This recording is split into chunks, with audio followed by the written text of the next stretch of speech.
Can you hear me at all? So you can hear me? Oh, good, because I hear you very well. Are you also seeing me? Are you seeing me as well? Can you see me?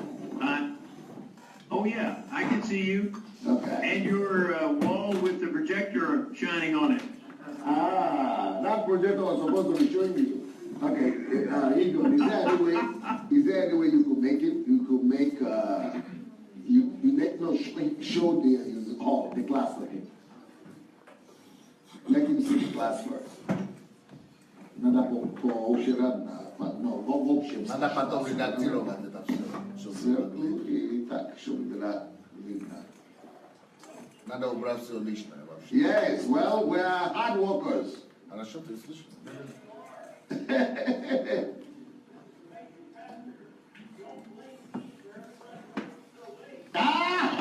Oh, I want you to help me paint a picture to them about what we are putting in place regarding Nigeria, and what are some of the projects, and what are some of the work that we are already doing, your team and the team you put together, and what are the kind of thing that I'm telling them that we are going to see a new Nigeria in our lifetime, and that Nigeria is going to be transformed.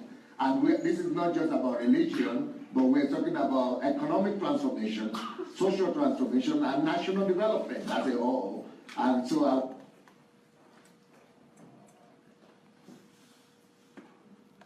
working for over a year now to just make Nigeria work, and that about your commitment to our country and to the continent of Africa as a whole.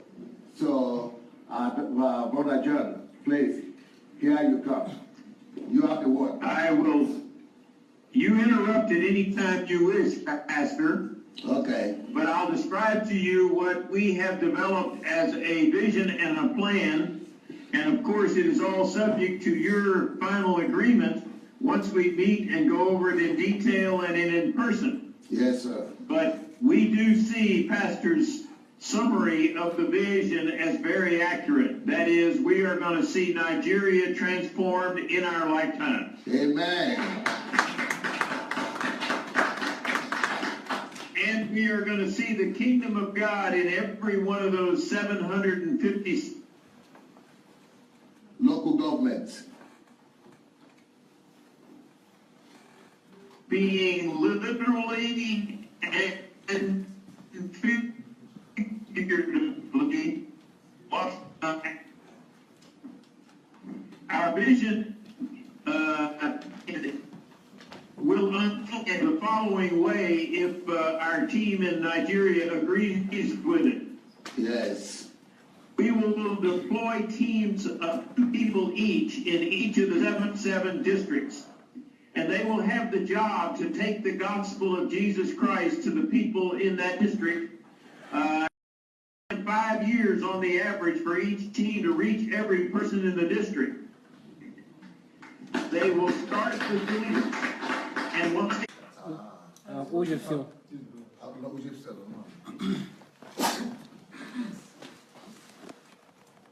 we regard as 5 very important priorities for each and every person in Nigeria.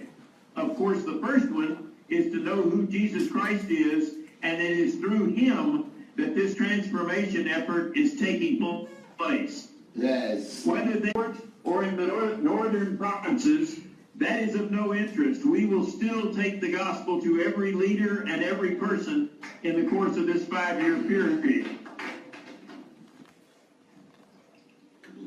There is a second priority then. We will say we want to help you address or to deal with the most important crises that exist within your area.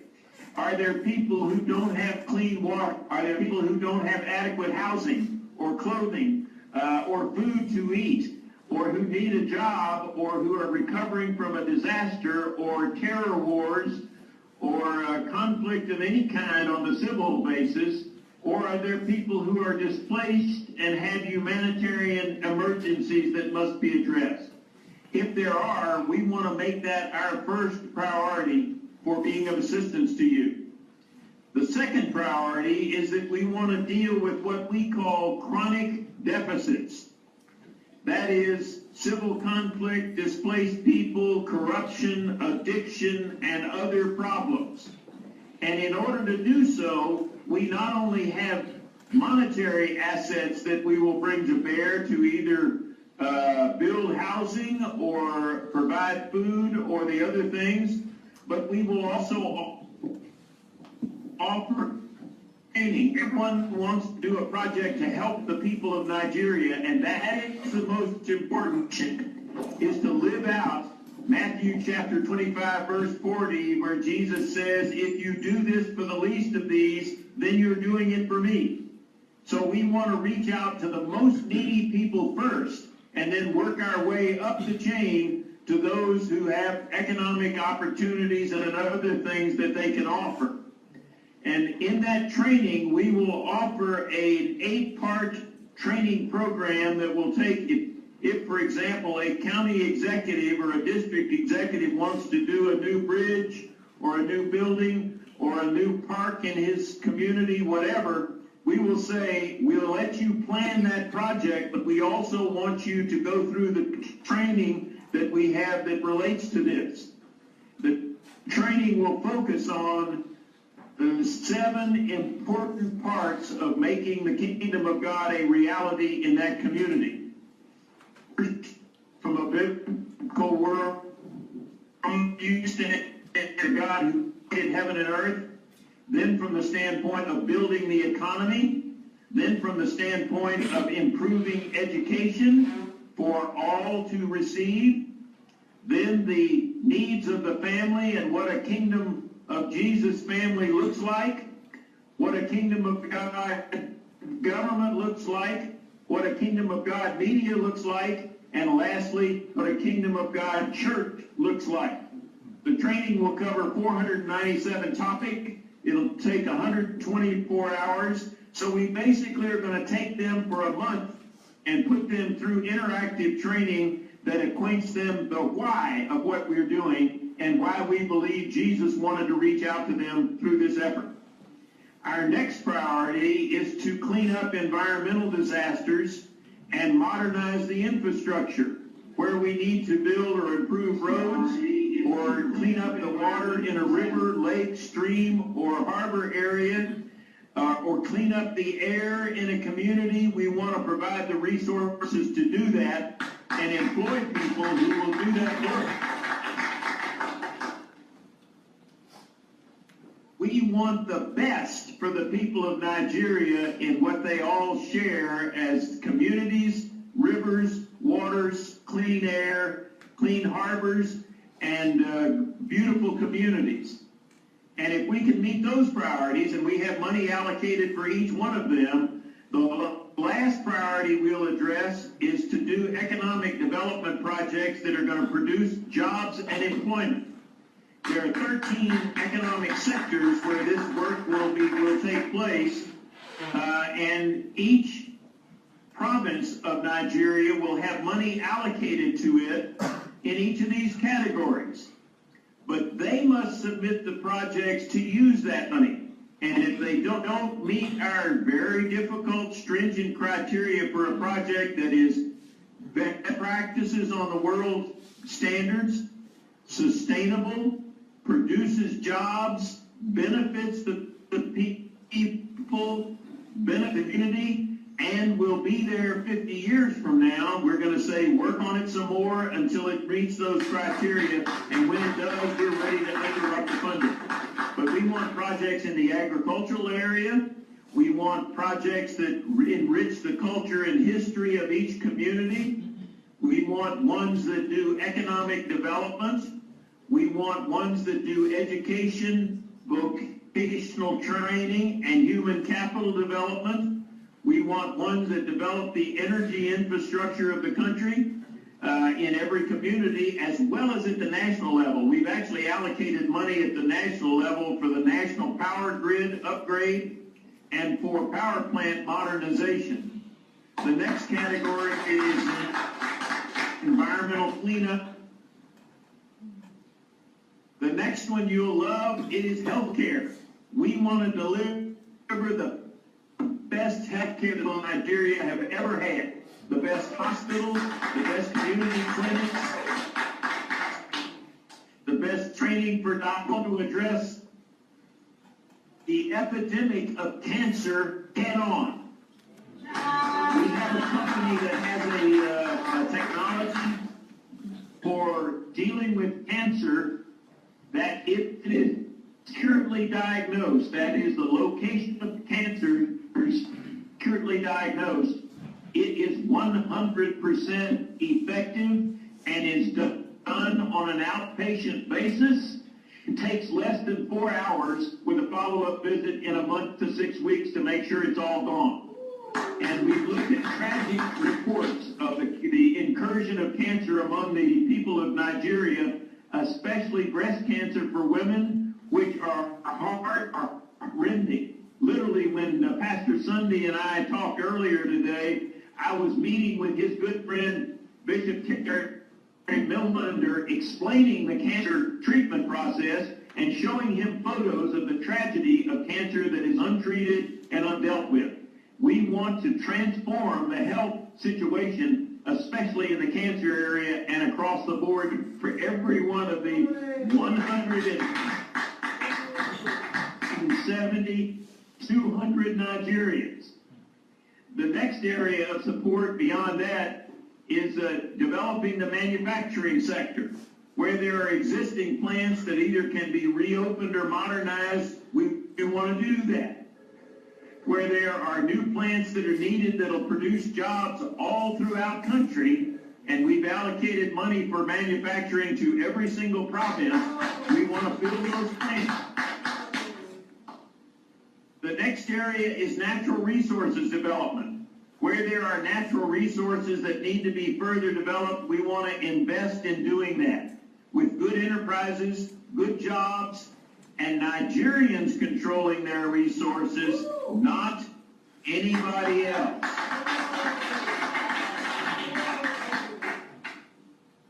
As you know, there is a big battle underway in Nigeria for who controls the oil. There are certain countries from Asia that want to do that. And they're offering loans to Nigeria in exchange for mineral rights. We don't agree with that approach. We offer grants to Nigeria in exchange for Nigerians retaining the mineral rights all through the country.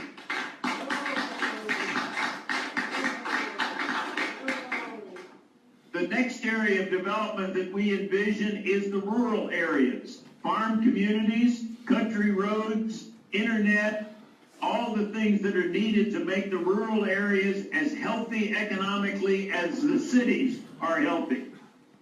And the next area is the services sector.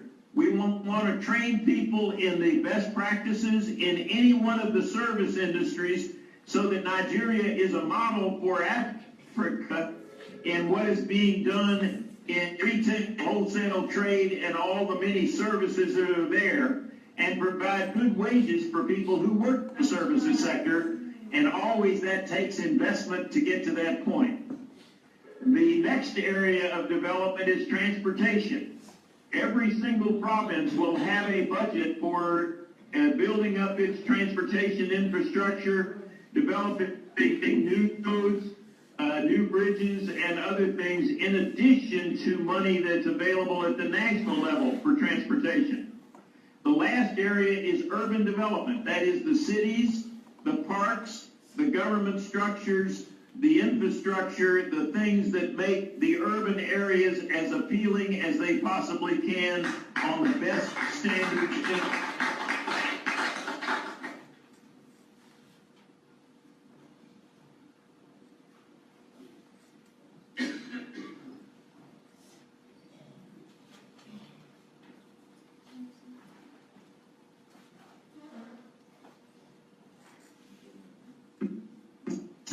County or district of Nigeria.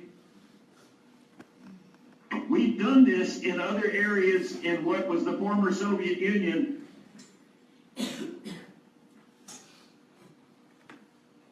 Offer offer the opportunity to the local community to do the things that are needed, they are very responsive. And where communities are not responsive, if we tell them what's going on next door in another community and what the other leaders are doing for their people, they are more interested in helping their own people, because the publicity that's going to the next county over, the next district, is too much for them to bear when their people hear this.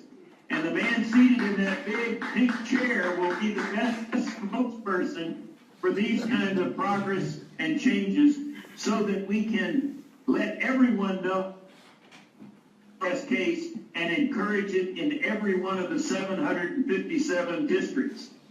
Now, there are 3 or 4 projects that are what I'll call national level projects that I'd like to describe to you briefly. And we have these already done in proposal form with our friends who are managing these things, but you should know about them. The first is a data system that all of this information from each of the districts will put into. And it'll enable us to do what we call a needs assessment. So if somebody wants to come in and build an airport in a district and there's already an airport, we'll expand the current airport, not build a new one, and make it modern and new. But we need a system that will collect the data from all the teams and all the officials and all of the people who want to do projects, so that they can go through a systematic development process on the projects that they want to do. That will be run on the internet, each one of those, as well as trustees and project managers, so that we can develop the best projects possible in the fastest period of time. Now, once a project reaches the standard of being best practice, good design, effective use of money, job producing, and all the other criteria that are important, we will approve that project. It'll match the scoring criteria in the system and be then moved over to another data system that will be based out of the Caribbean and will be responsible for transferring the money to projects.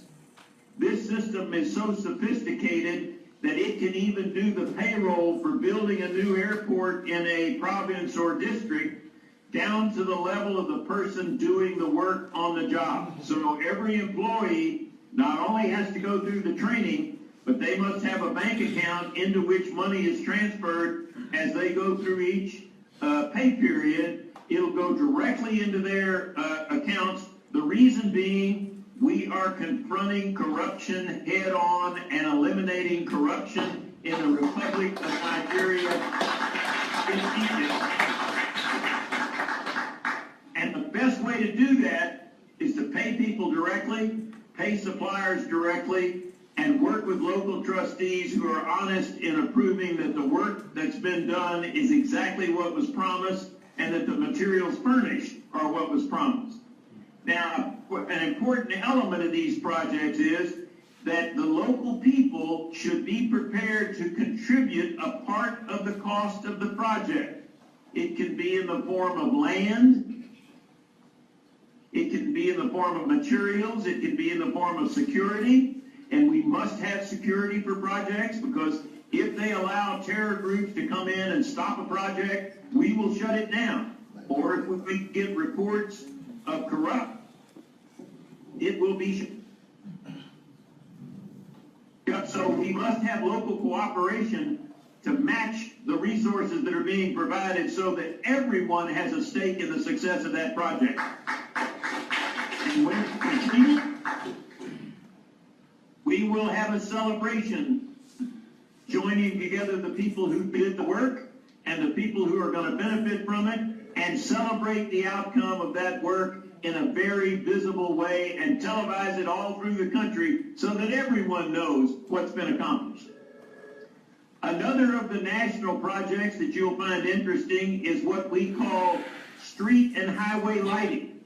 We are basically going to take all the street and highway lighting off the national power grid and come in with a system that will not only include the most advanced liquid electronic display lighting, but it will include wind power and solar power to power that lighting with batteries in each installation to support the lighting, so that the power grid is not carrying any more of the public lighting, and it's available 24 hours a day, 7 days a week, 365 days a year.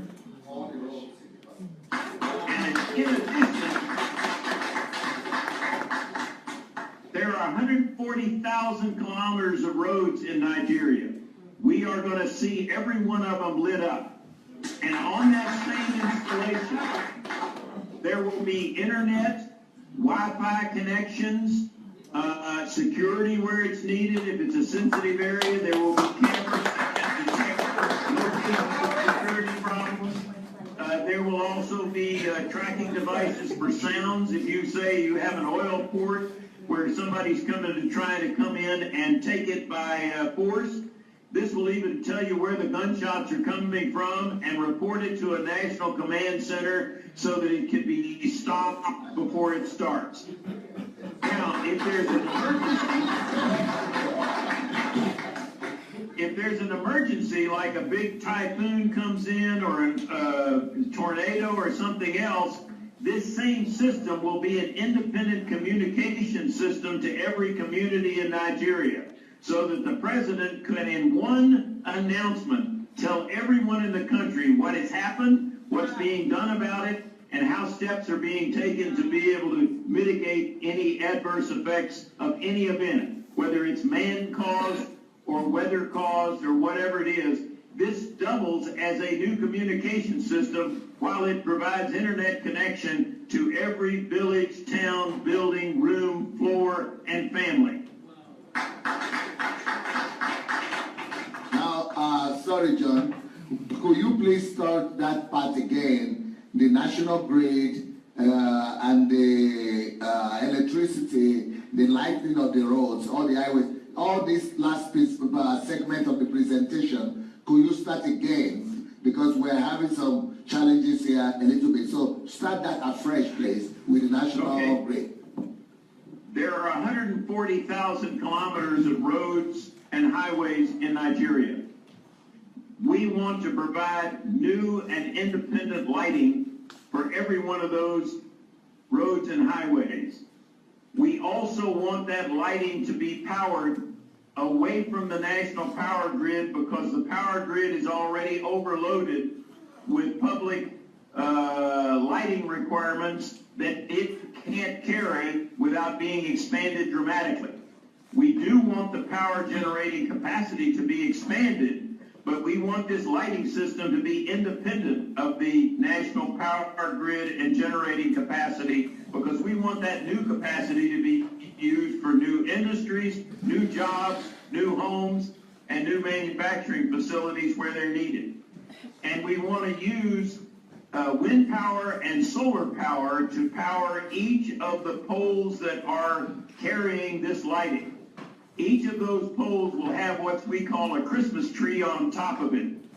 It'll be a concrete pole 36 feet high, 12 meters, or higher in mountainous areas, and on top of it will be an aluminum cap that carries not only the batteries to store the power from the wind and the sun, but also the electronics to power the lighting, and a communication system that will be linked up through the entire country.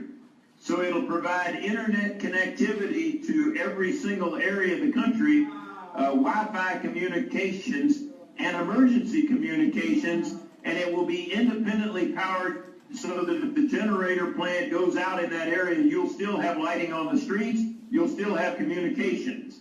And it can be tied back into a national command center that monitors weather, other events, so that people have advance warning of any adverse events that are about to unfold and what can be done about it. So it doubles as a national communication system as well as a lighting system. We have the option of adding signage for all the roads, lit signage and other things, but we wanted to do first the lighting to make Nigeria literally the light of Africa in two ways. Not only in the character of the people, but also the lighting on it, streets, cities, and towns. Does that help? Yes, but you left out the section about the security. Yes. Yeah, can you talk more security? In important areas that must be secure or are in danger of attack by outside people, whatever the cause is, we will have hidden security cameras that are not known to anybody but the authorities, and we will have noise tracking devices so that any steps that are taken by terrorists or thieves or criminals, whatever, we will have it on video, and if they use weapons, we'll know what weapon was fired and where it was fired from, because we'll have these tracking devices that will be able to isolate the location and noise in that way. And that is going to be, this security is going to be mounted together with the lightning system and the communication system on all routes and high roads. Correct. The next area that we want to do work in is to demonstrate ways of cleaning up groundwater, especially where the oil companies have come in and destroyed the groundwater, the underground water, the rivers, or the streams. And we have a technology that we would like to bring over, and if it works to the satisfaction of the environmental authorities in Nigeria, we can expand its use. But we wanted to do a demonstration project in the worst groundwater conditions in Nigeria, and if it restores the biological balance and the drinkability of that water, and you agree, then we make that technology available for use throughout the country.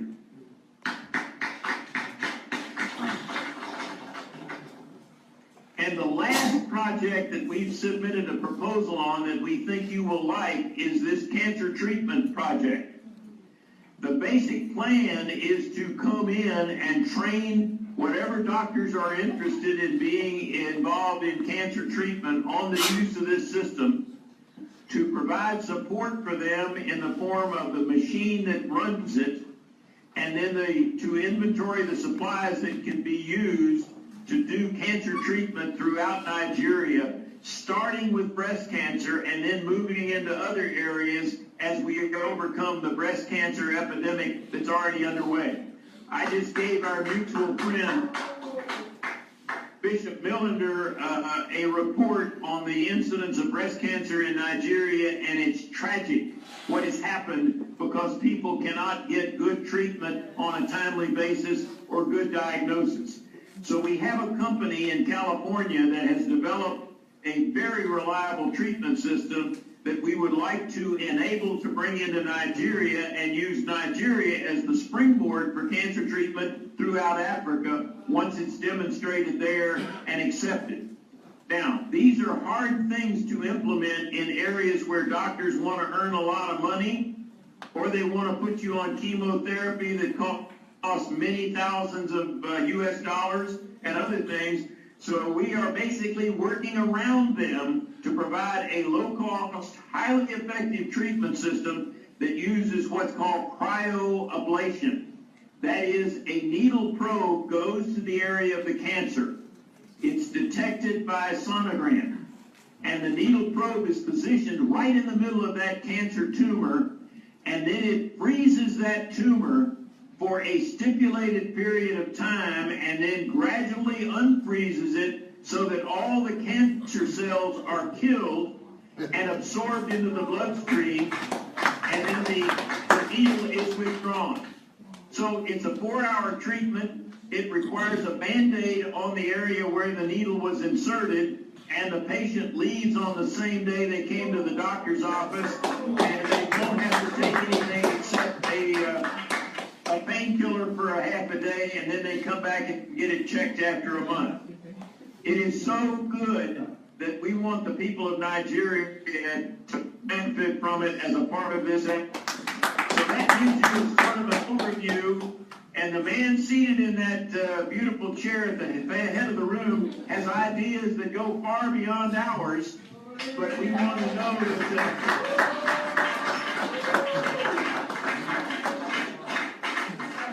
where we can help him and help you to succeed We are interested in seeing that occur and then celebrating the results together.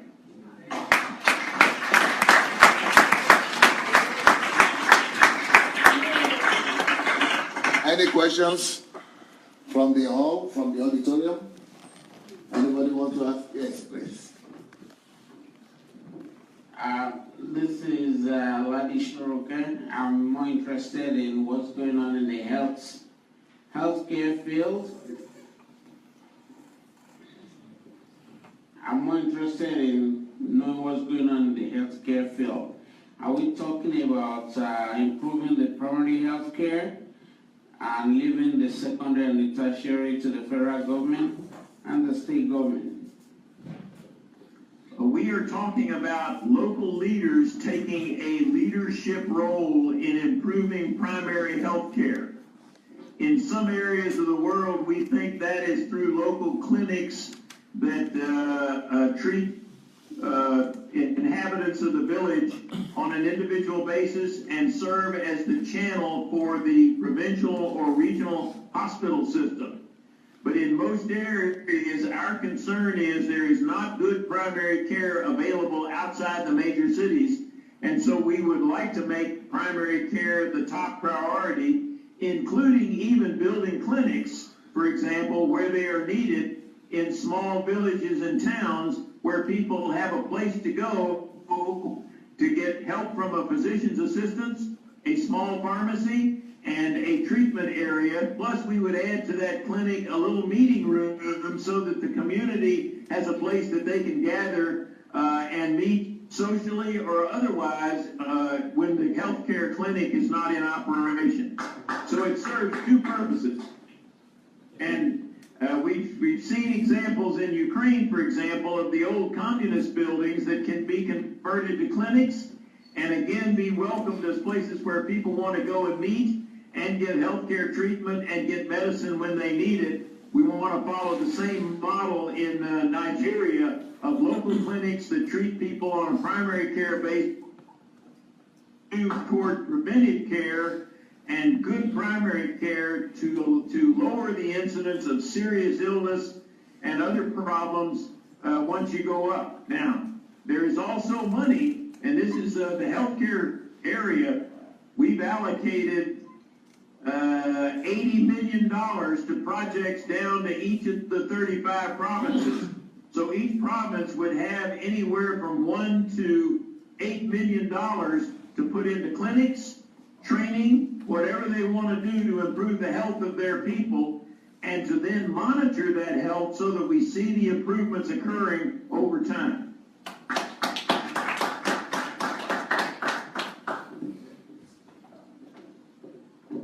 Just wanted to know if there's any inclusion for air ambulance. Air ambulance. Air ambulance can be done. It would be more of either a provincial or national level project. It would be funded out of the contingency money if that was a high priority. But we'd let local leaders make that decision. Okay. Any other question? Thank you very much. Having heard all this, it sounds so beautiful. And is it possible to know when is this thing taken up and how long do you think it's going to take? 5 years, 10 years? The entire thing will take probably 5 and 10. The deal that we will make is this will all be funded by a trust fund. And the trust fund will retain a piece of ownership of the projects because they want to follow that project for the next 50 years throughout its entire life. So we're not looking at going in and making a big splash in a week. We're looking at a 50-year friendship and relationship to benefit the people of Nigeria in every single case.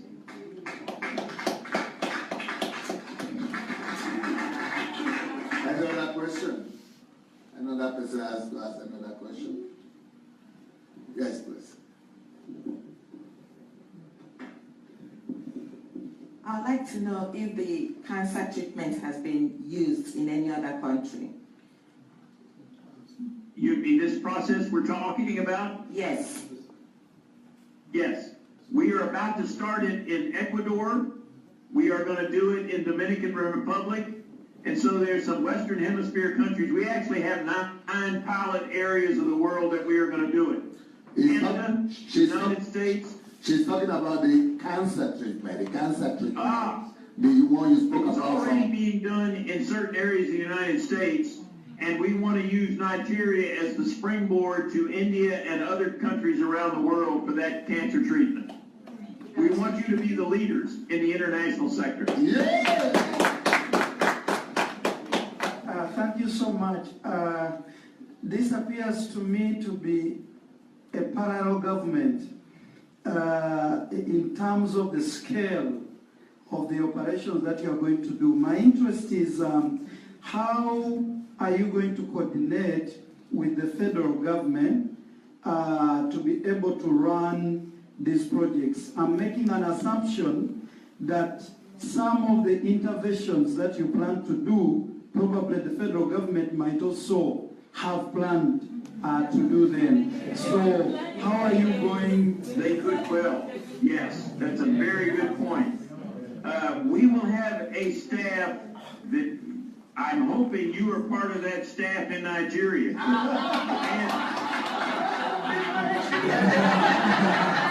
It's not your life. We have them here. I know, and I know of no better people to coordinate with the federal government. And the man at the back of the front of the room, walking back and forth, has great relationships at the national level, as do other people in that room, I'm sure, and it all must be coordinated. The difference is we are working from the bottom up, not from the top down. Every world development project that's been done to date has gone in and said, we'll give you a loan to do a project in an area. And what happens is the loan is put in somebody's pockets, the project is never done, and the people never benefit from it. So that's why we're working at the district level back up for all of our project development with money set aside for national projects in power generation, economic zones, and other things of national interest while we work locally from the bottom up. I appreciate the concept of bottom up because it enhances participatory community participation.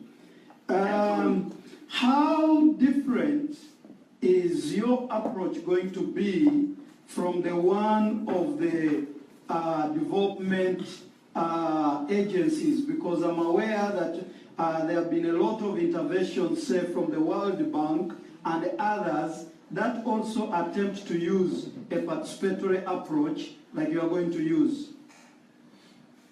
Well, we are talking with the World Bank. They are interested in what we're recommending, and we do have meetings planned with them. In fact, some of the money may be money that is available through the World Bank and through other sources that have been developed. But we're emphasizing local development more than we are emphasizing large-scale things that are only done by a few people. And that's how we're evaluating projects, and that's how we're scoring them, because we want to see local trustees, engineers, and citizens leading this effort, not a few bureaucrats either in London or Frankfurt or Lagos. We want the people in the cities of the Delta, the Cross River, the Borno, the Benue, the Bayelsa, and others to be the ones providing the leadership, because we think the best results will come that way. Excellent. I'm really glad to hear about the participation of the communities and the people themselves there, because I was afraid of elite capture. The people who are there capturing the opportunity and denying the real local people from benefiting.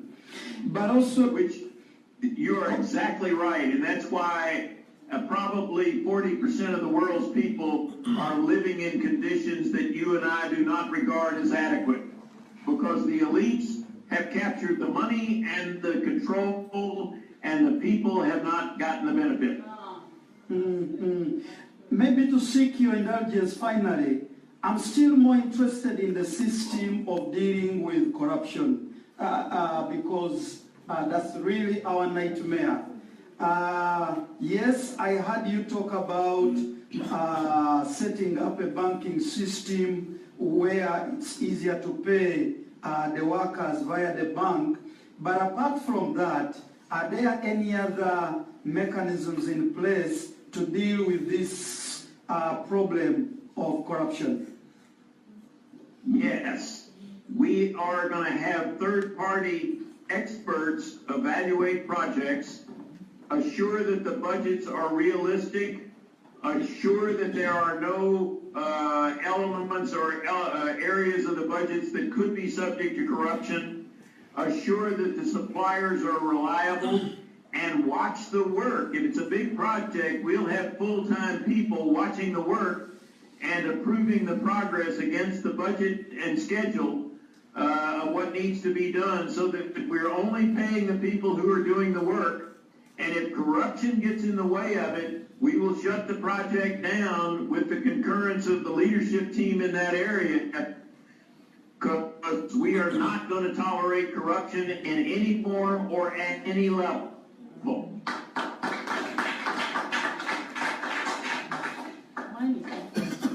Mine is just to appreciate you and say thank you. Okay. Mine is not.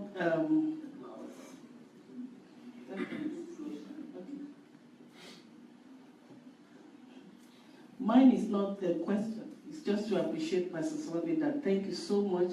I believe that these are the cry of the Nigerian people for God to send a deliverer, for God to send somebody who will come and help us to change Nigeria. So I just want us to appreciate him and say thank you so much, sir.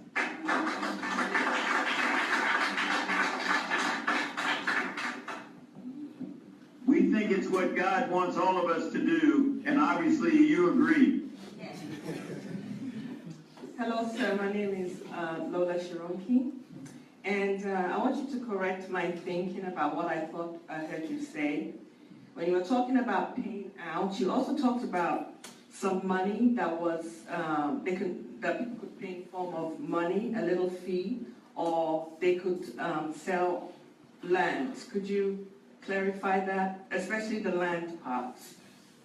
Well, if we are going to say build a new school in a district, we're going to look to the district to provide the land for that school. Is that what you mean? Yeah. What if the person? What if an individual has lands all over the place? Well, an individual land available for a contribution to the project. Usually projects are designed to work for the community, not for individuals. Yeah. And for example, if a person owned land that we wanted to put a new road or a new school in, they would be paid for their land to be purchased to enable that project to go and not be treated unfairly in that process.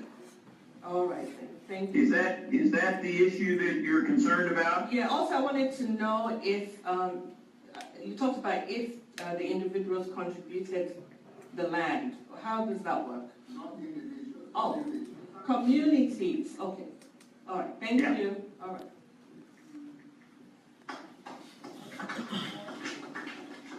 Lands are going to be bought from individuals, but he's talking about community participation, participatory of the community that they don't own the school, own the hospitals, all that, so that they will be interested in seeing it as their own, rather than seeing it as somebody's own, so that they would now be interested in protecting it from the hooligans and the bandits and the, Exactly.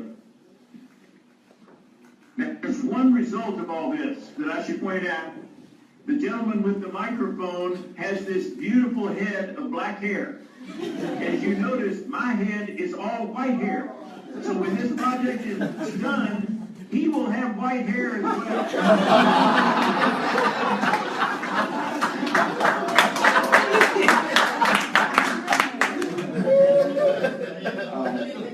Good day. My name is Obi Ojimadu. Online, a lot of people are ecstatic about what is going on, and they're having lots of questions. But to get dead cow, let me throw up this question. What kind of system of checks and balances do you have to make sure that this project is not ruined by the same people who are going to lead and to implement the same program? Please, I would like you to really be specific and underline it, let people be calm and not take this as another white elephant project. Yes, good question. When a project is put together, we have a 10-part project formulation system. And it includes not only if it's, say, a new school or a facility that's got to be built, it includes the estimates and the designs and everything that must be done and the standards to which it must be built.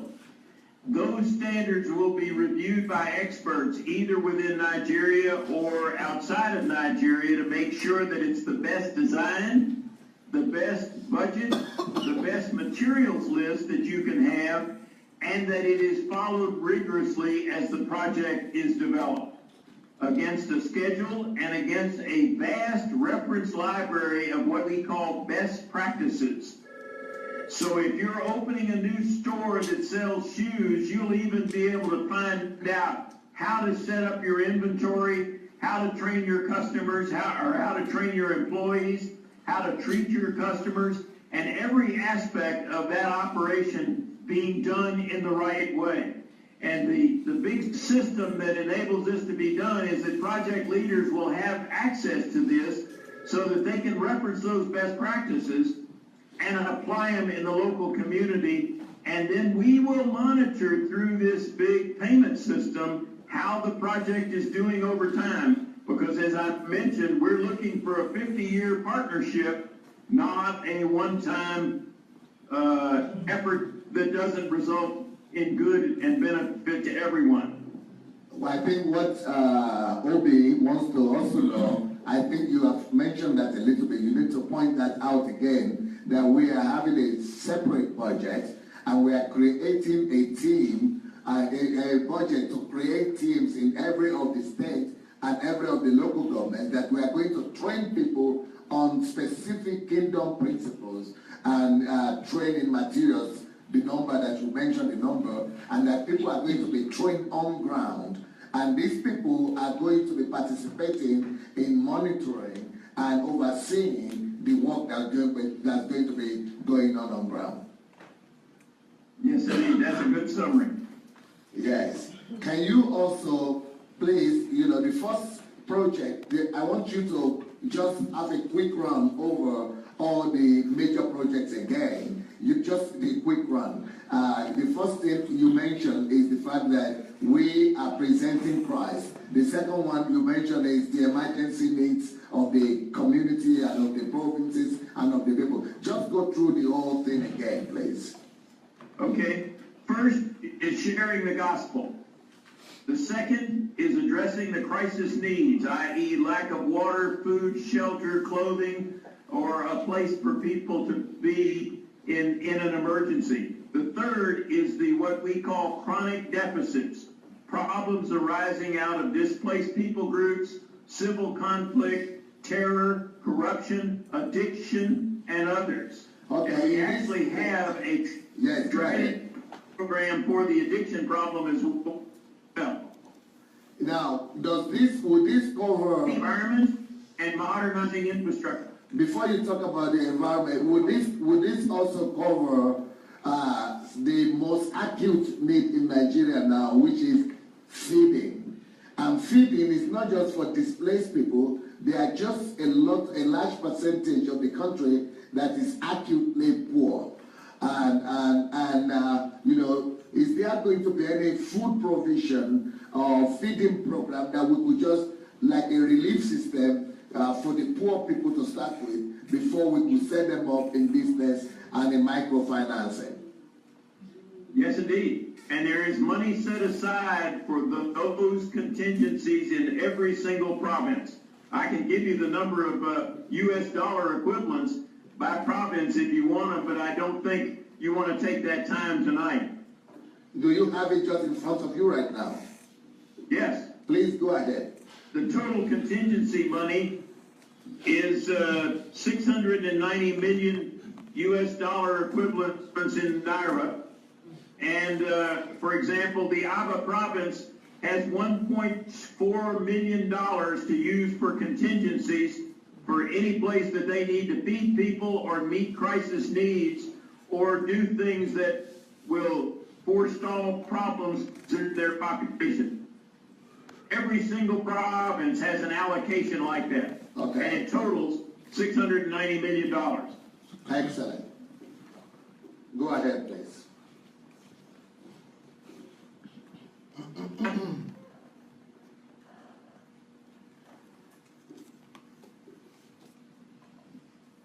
And then, and to pick up the priorities, the environmental cleanup and modernizing infrastructure is number 4, and number 5 is the 13 economic development sectors, whether they be agricultural cooperatives, new power plants in provinces, or whatever. There's money allocated in each of those 13 sectors to every single province to do the projects they regard as most important.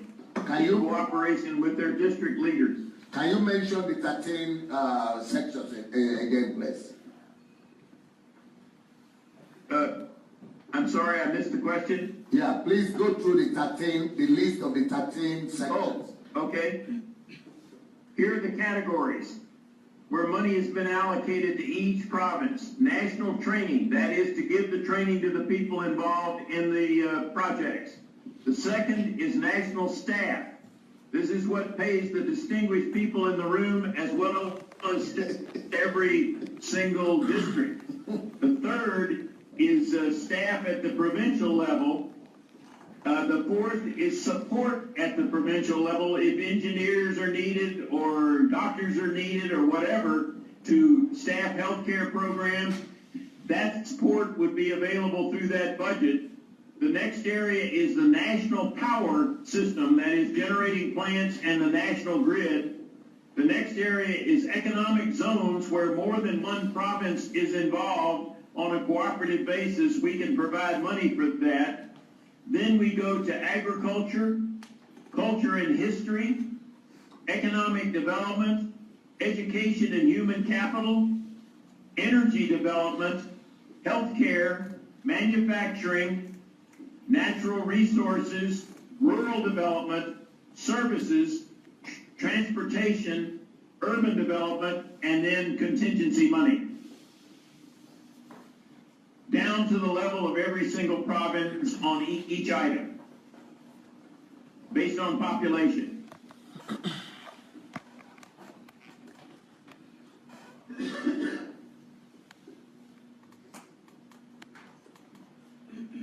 Excellent.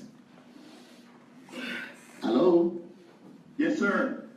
All right. Yes. It's the first time I've ever known Pastor Sunday to be speechless.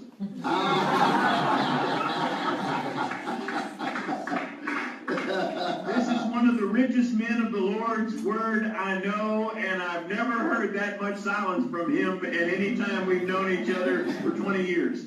Yes, I'm at awe at what God is about to do in Nigeria, and I'm happy that it's not just my words anymore. People don't just have to take my words for it, but they should also see that there are other people who are working day and night on this, and that things are moving, even though we are not discussing what the government is doing.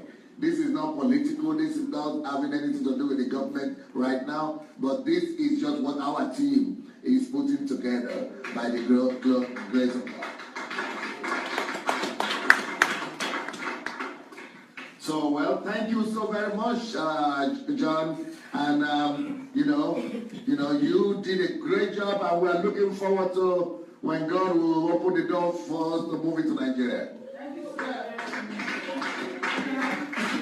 Thank you as well. Please don't blame me for Pastor Sunday keeping you up so late tonight, though. Thank you for the opportunity to speak with you. Thank you. God bless. Bye. Good night. Bye. Okay, let's put it. And then show you start. I know you talk about that.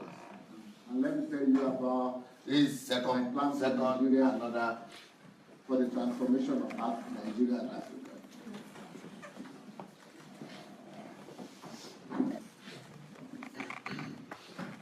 All right. You have the microphone? This is second part. Okay. Okay, you see now that here you have. Okay, go ahead. Vision. No, go ahead. Go ahead. All these are my strategies, and they are too complex for you. The system, this one not be the system, is a little bit more complex than the one I taught you this morning. So I don't want to confuse you, so go ahead. It's also too complex for you. Go ahead. Okay, this one is easier. This one is easier. These are blocks of spheres of influence that we must penetrate when we go to Nigeria. Okay, go ahead. All right. So this is just a preliminary draft. Summary. This is just a summary of the plan. Go ahead. Okay, now we are starting here. There are actually 775, I think. Oh? But anyway, it doesn't matter. Let's say we have this amount of local governments in Nigeria, right? 774. Local governments. Now, for those who are not from Nigeria, we have central government or federal government. Then we have state government. Then every state government has what we call local government or district. Are you understanding that? That is the lowest form of government. The closest to the ordinary people.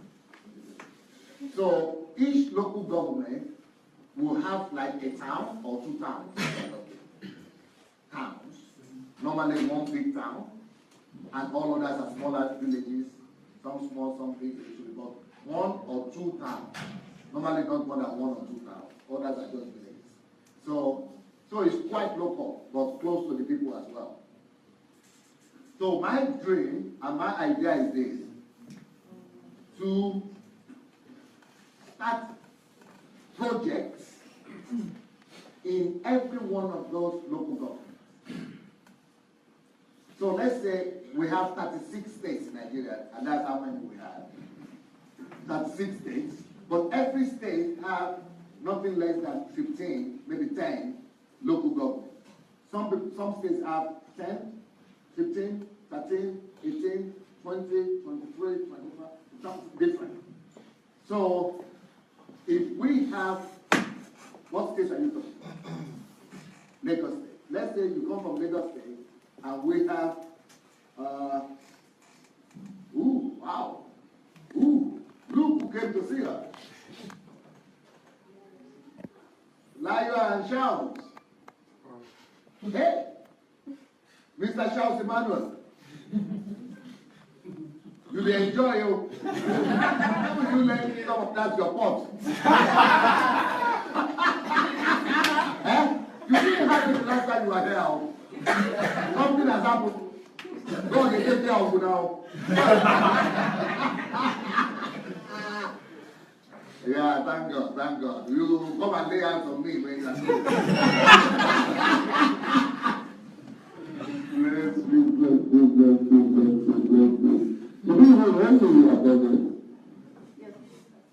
okay. Nice to see you. You know they maybe it was just photo trick you are using on me. I didn't say any pot here now. The thing, because from when you are far away, you use some photo trick like that, or what is it trick you say? I can't do any pot anymore. My own is even bigger than your own. Maybe I'm the one to be laying hands on you now.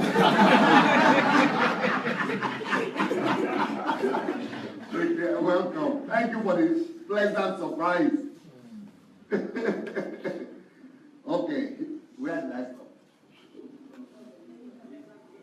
Okay, let's say you come from Lagos State, that's one state, but let's say you have 30 local governments.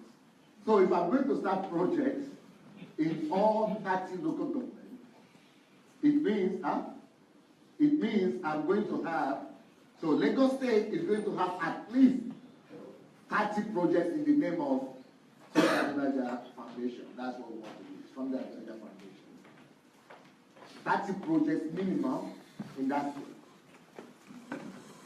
So every local government will feel our presence in Nigeria. So what are the projects? How do we know the projects? We are going to find out from every local government what are the most pertinent needs, what are the most pressing needs. The need in those, let's say they need water supply in this local government. But that local government, their most pressing need is the primary school. Let's say that other local government is the road they need to be repaired. Maybe that other local government is agricultural project they need. So whatever it is, we are going to do research of every local government and determine what are their needs. Now, listen now. We are, so you have 30 local governments in Lagos State. Now, we are not just going to touch every local government. We are going to say, okay, you are the head of your own local government, and you know there are 30 of them, but he's just the head of one local government. Then we are going to ask him, give us list of all problems you have in your local government. Women are staying home, they don't have jobs, but they need to start petty businesses. So they need microfinance. Write it down. Children don't have uniform to school, they cannot afford to pay for school fees. Write it down. Maybe, what are the other things? Crime, you need security. Write it down. Maybe you need cooperatives. Write it down.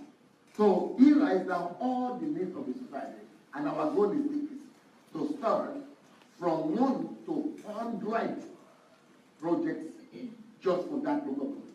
Not 1, not 2, not 3, not 10, not 20, not 30, not 40. As much as 100.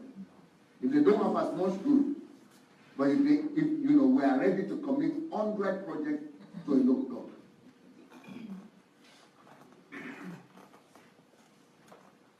That's Lagos State, but they have 30 local governments, that's the problem.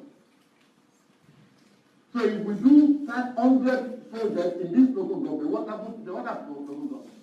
Well, the same thing. We'll be ready to commit out to 100 projects also in every one of the 30. So if we now say we do not in 1 year, we could start with 1, then the next 10 years we have up to 100 projects. So it's going to be spread out, right? So if you are starting 100 projects in this local government, and there are 30 of those local governments, how many projects would those be in just one Lagos State?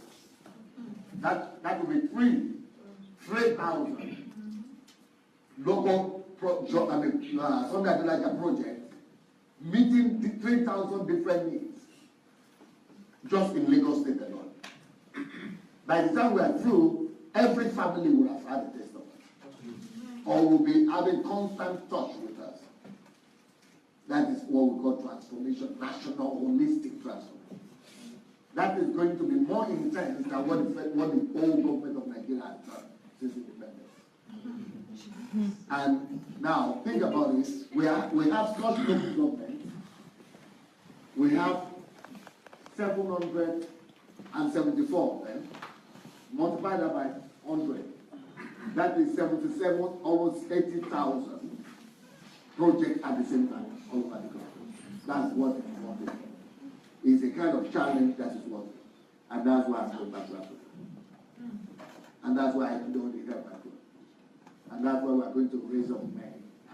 It's not going to be a problem. That's not a problem. That's not a problem. And I know it's not a problem. I know how to do it. Some people might think that that's my point. Now you understand why those people think that it's delusion. Good. Do so. Do so. So let's continue. Now, see at the analysis we've done. Talk about systems, right? So I need to go to Nigeria.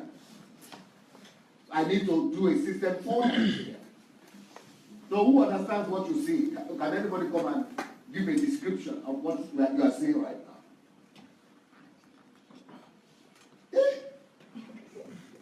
it's too confusing for you, right? Give the microphone.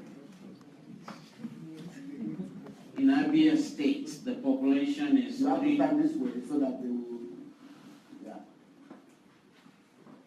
In Abia State, the population is 3.2 million.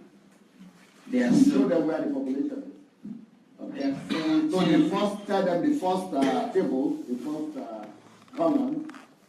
These are Yeah. the population. These are the names of the states. Yes. These are the population of each state, all the way to Jigawa.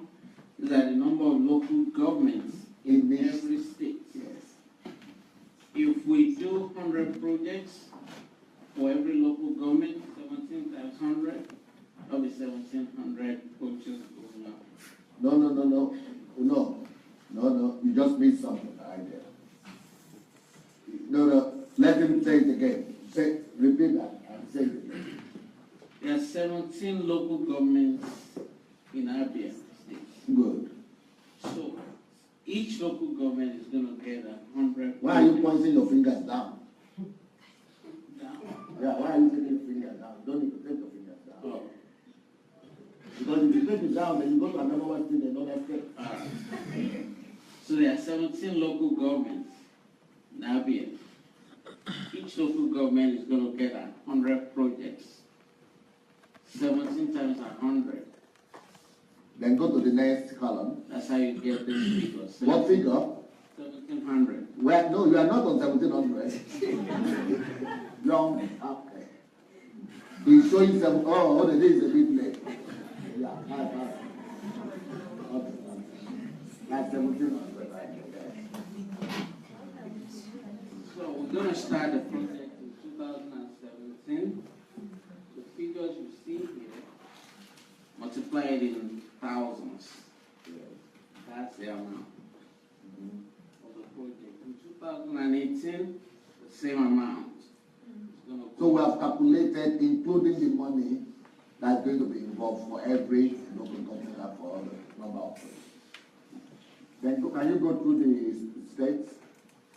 In Adamawa, How many projects? there will be 21 local governments. There will be 2,100 projects. Okay, keep on going. No, just stop on the project. Go to the states. In Akwa Ibom, there's 4.6 million people, 32 local governments, multiplied by 100, 200 projects. In Anambra, population 4.8, 21 local governments, 2,100 projects. In Bauchi, Some people, there is something we call the Biafra movement in Nigeria. Because of them, I had to expose my plan. I wrote an article, I don't remember what I called it. I think maybe something, a word for my Biafra friend. I was telling them, I beg you, in the name of Jesus, please leave Nigeria before I come. Give me, not Nigeria, give me a chance. 5 years. I have such a plan for Nigeria and for Biafra state, every state in Biafra. That if Nigeria doesn't change, including Biafra people, then you are free to go. But if you go before I come, you will be begging because of what is going to be happening in Nigeria. I wrote an article about it. Because, it's going to be so holistic that the country will change. I don't even need to prophesy. It's just going to be so obviously change. The progress and the development is going to be so rapid. And just for you to know, I have a think tank in Washington, D.C. right now that are working. And this is just a preliminary thing. It's going to be like 1,000 pages of documents. And I have another think tank in Lagos, Nigeria, that are working 24 hours just to study every local government, all their plans, all their problems, and everything. Wow.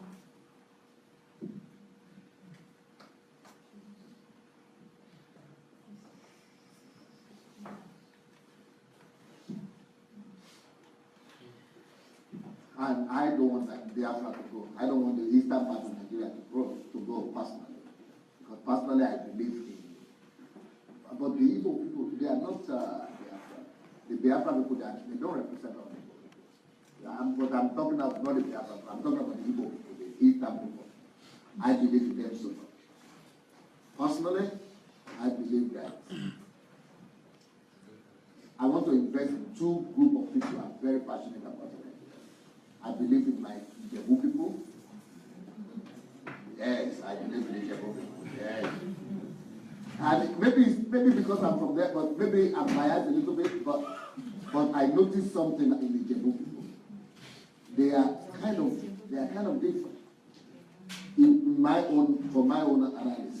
For example, that is Ogun State area, right? Now that state, Ogun State. Now Yoruba has how many? 6 states? Maybe 6 states, and we have 40 million people. In 40-something million people Yoruba, who are Yoruba. But Ogun State is the smallest of all the Yoruba people. But that smallest state, that state has produced all the Yoruba presidents we ever had in Nigeria because of that one state alone. Yes, you never thought about it. There is all the Yoruba presidents that ever come from Nigeria. They came from that little small estate. Shonekon, whatever they call it. And then Shonekon, is it not from there? Yes, sir. Abiola that they never allowed to rule. Is it not from there? Is it not there? Obasanjo, is it not from there? Obasanjo second time, or is it not from there?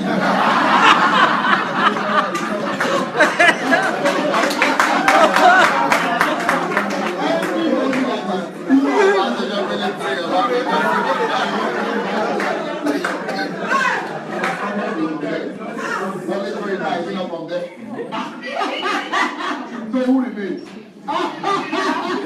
Sunday Adelaja, is it not from there?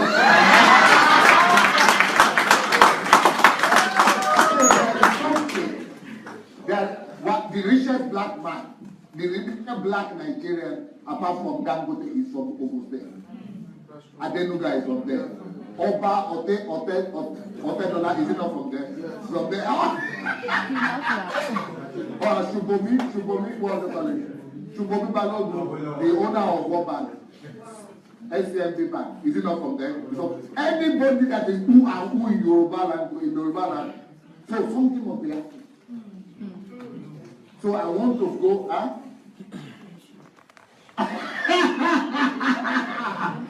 Yes, it's not just the water, it is the sun.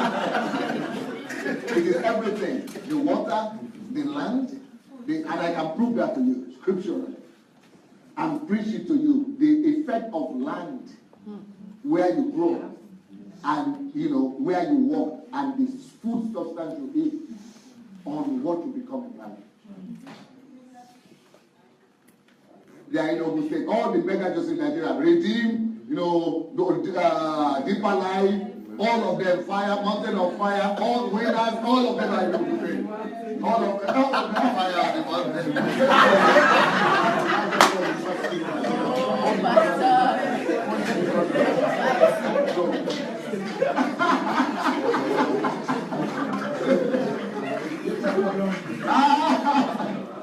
So, but if you never challenge yourself, and you never ask that question, you will never know. Because the reason why I started thinking about that was because they claim that they found, an English archaeologist claimed that he found a wall over there that they believe was, they associated with Queen of Sheba or something. They said it is comparable to the work of China. And it is, it is as old as the blocks in England. What do you call those stone heads? Yes. So, and that people did it. So it's one of the United Nations archaeological protected areas, and this is in Egypt. So they are saying, who are the people who live in this area? That there's something special about that. Because they built that thing before they held something in England. You are saying. And and it's as big as the pyramids. And they are worship the pyramid people. They say, and this is in like in the bush in Nigeria. So it's in Ijebuland. So they're saying some people have lived there, some people, and I began to examine myself. Because I never, like I said, I never went to Google or like that. You know, if you see the picture of my high school, we don't have walls, no walls, nothing. And like I said, I never saw a library, I never saw a laboratory, I never, you know, and then I, you know, just put one or two things together. And all these Yoruba people, I mean, like I said, Yoruba people are many. There are like 50 million people, right? But why are all these people concentrated coming from this little space? Little space. So I personally believe that as a Sunday Adelaja myself, I would have been left. If I didn't win a scholarship, I would have discovered that something like this was in the village. And I know for sure that there are many Sunday Adelajas in that land. But they are still buried there. Just I would have been buried there without nothing. So I want to go there and I want to invest in giving opportunities to all of them so that we'll be able to discover more Sunday Adelajas for the world.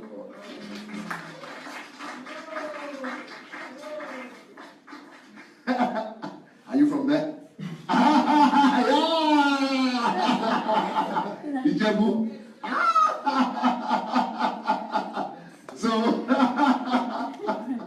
So now, keep on going.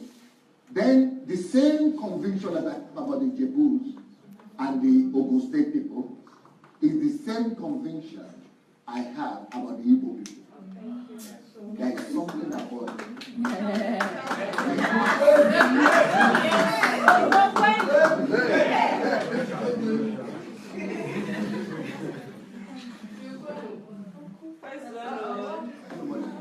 But those two people, the eastern part of Nigeria and the Ijebu people, and I want to give my best call, especially Anambra people.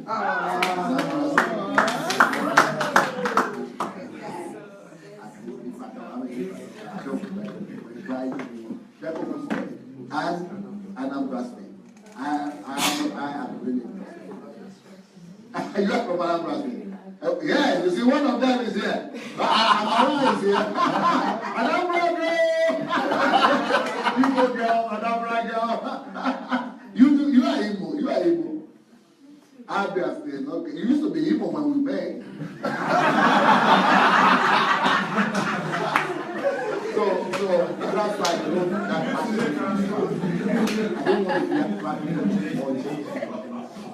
I don't want to stand up away because I know what God will do through Nigeria and through, you know, not just those Nigerians, but I'm going to be doing everything, the same thing for all local government, all states. But I'm just revealing my heart cry to you now about those group. I'm biased about those two group of people. Yeah. Go ahead. We stop at Bauchi, 5.5 million, 20 local governments, 2,000 projects. Bayelsa, 1.9 million, 8 local government, 800 projects. Benue, 4.9 million population, 23 local government, 2,300 projects. Borno, 4.9 million, 26 local government, 2,600 projects. Cross River State, 3.3 million, 18 local government, 1,800 projects.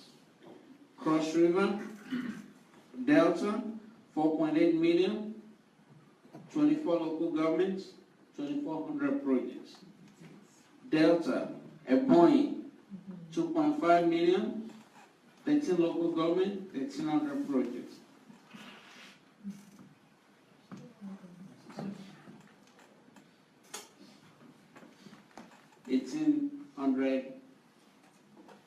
Ekiti, 2.8 million, 16 local government, 1,600 projects. Enugu, 3.7 million people, 17 local government, 1,700 projects. Federal Capital Territory, 2.2 million, 6 local governments, 600 projects. Imo State, 4.6 million people, 27 local government, 2,700 projects. Jigawa, 5 million, 27 local government, 2,700 projects. Next.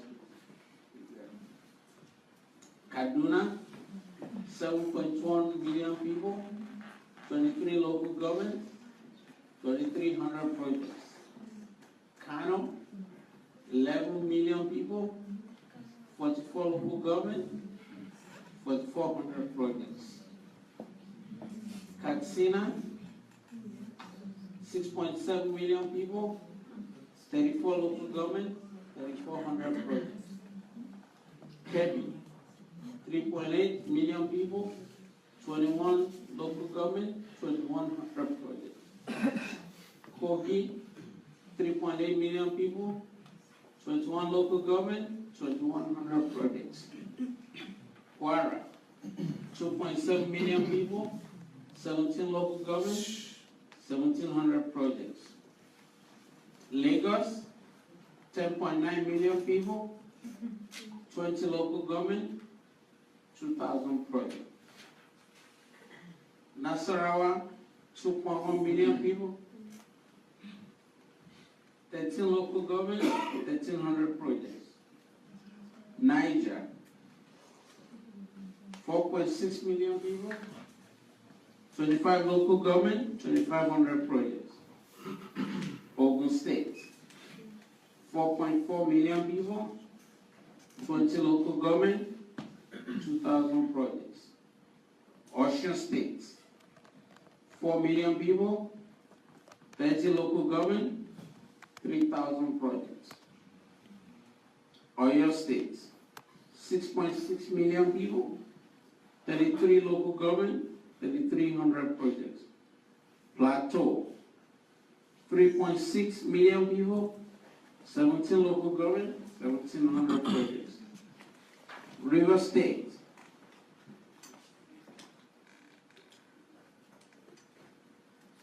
Maybe you left it out.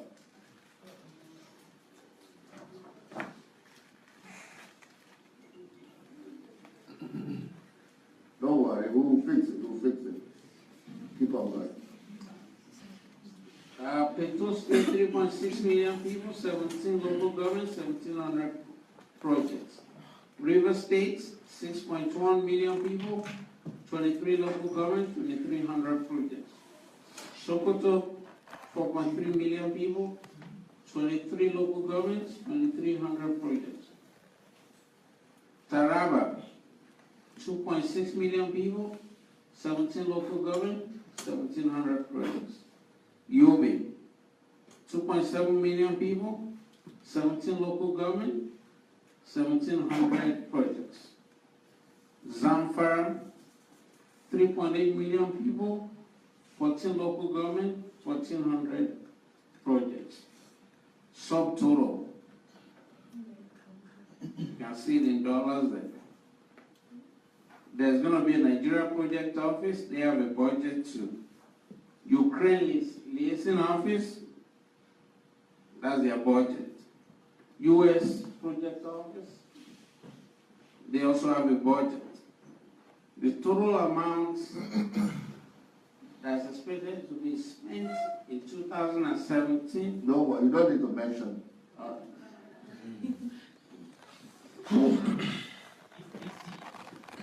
The population of Nigeria is 61. Yep. So keep on going. Next page, please. Yeah, give it to me.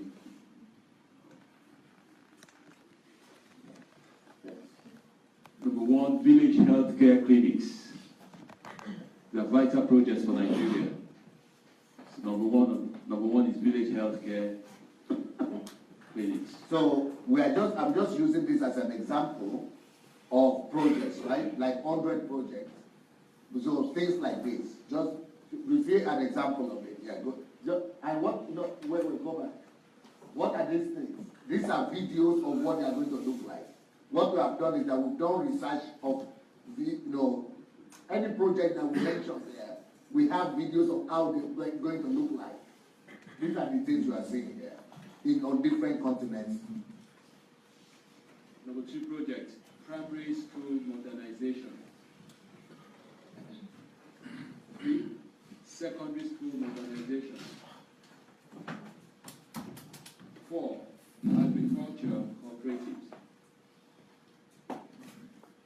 5, energy modernization. Environmental cleanup, number 6. Infrastructure modernization, number 7. Natural resource development, number 8.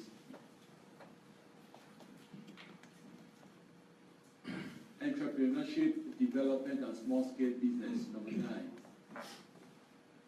Rural development, number 10. Transportation, number 11. 12 is services. 13, urban development. 14, skills acquisition centers. 15, affordable homes. 16, security. 17, church reformation. 18, women empowerment through cooperatives, that is widows, petty traders, single parents, and unskilled teenage girls. Reorientation and training for the public and private sectors, number 19. 20, establishing microcredit and microfinance banks. 21, training for present and future political leaders. 22, feeding centers for the extremely poor. 23, rehabilitation centers for the homeless and mentally derailed people. 24, technical colleges. 25, the need for a worldwide network of TV stations and other media outlets for value reorientation of the masses.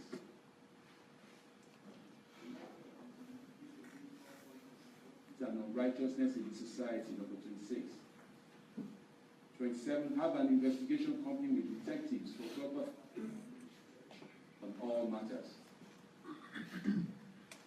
28, have public debates and public health.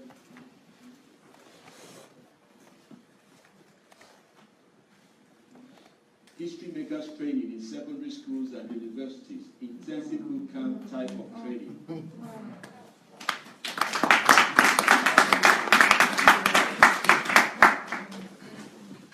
32, symposiums, colloquiums, seminars, and roundtables on national issues. 33, work out a legal agreement with partners and co-workers to avoid betrayals and stealing of projects. 34, set up a think tank and executive teams to work on the realization of all ideas and projects and to develop new ones. 34, set up a publishing and distribution arm of the ministry for Pastor Sunday's books. Now that create questions and answers as well as citing on the model of the so because that's our process. Transform the books into video games, board games, films, talk show, and TV programs. 36, start a running TV program based on each group. Program where viewers are challenged to write their projects, ideas,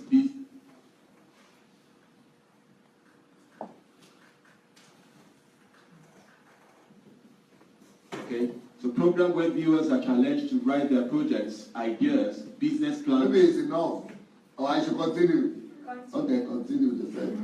Program where viewers are challenged to write their projects, ideas, business plans on the topic of each book, then submit them for screening, competitions, and financing. The goal is to find people through whom we will turn every book into an institution project, vision, which will later grow into self-sustaining organisms. 37, start a mass educational project on the laws of money based on my book, Money Won't Make You Rich. This will include monthly crusades on the topic, HMT type of training on the weekends and midweek. 38, start mass empowering crusades. So are you saying system? Who said Are you the blame? We go blame for this one. Are you saying we should do it today? Says there will be trainings, teaching, counseling, skill acquisitions, prayers, etc. They could be called National Transformation Crusades and conferences. 39. Mentorship programs for aspiring millionaires and champions of industries. 40. Partnering program with successful businesses and other national institutions where we could all be part owners. That is, owning shares so as to ride on their influences to affect the nation. 41. Scholarship and financial grants to high school graduates. 42. Scholarship and financial grants to pastors and other full-time ministers. 42. The University of Life project via the internet, social media. Okay, proposed training program that could include the following. An evaluation of the problems of the nation. Where did the wrong value system come from? 2. What are the value systems Nigeria needs for a rapid development? 3. How to get rid of bad value systems and establish new ones. 4. We need a content formation program for a new Nigerian. 5. A comprehensive training that will help people discover their abilities, gifts, and callings. Number 6. Train people to take responsibility for social transformation rather than leave it to the government. 7. Help people discover the purpose for Nigeria. 8. Enlighten the elites. Sunday Adelaja for president. 8. Enlighten the elites or the elite. You want to put me in trouble? I don't want president. So I'm not interested. I am God's president. Number 8, enlighten the elite on their role and responsibility before the nation. Number 9, the church needs to be trained to stop abdicating their duties and roles to the unbelievers. Number 10, bringing the awareness of personal responsibility to the Nigerian public. 11, practical training on how to resolve each of Nigeria's... Just to answer this person that is saying I should run for presidency, or so that like I'm president. I want to say that to become a president is a demotion. Is it? Demotion. It's a demotion. It is actually not just a demotion, but it's going to be counterproductive. It's going to be counterproductive. So, you know, to be a president would be a demotion. I will be coming down from my height. That's what I say. So I'm not interested in running for president. Number 11, practical training on how to resolve each of Nigeria's myriad of problems. 12, the need to train the populace and government agencies in standards, quality, diligence, and excellence. 13, spheres of influence and how to penetrate them. 14, building systems for change, producing of leaders. 15, train people on how to use NGOs, pressure groups, and other projects to affect the society. 16, train people on how to... So you see that I know exactly what I want to do, what I'm talking about, so I'm not just delusional like people say. But maybe it looks delusional. I'm planning. This is not even, this is just preliminary. This is not even the plan yet. This is not the project. This is just to give what we are talking about. 16, train people on how to create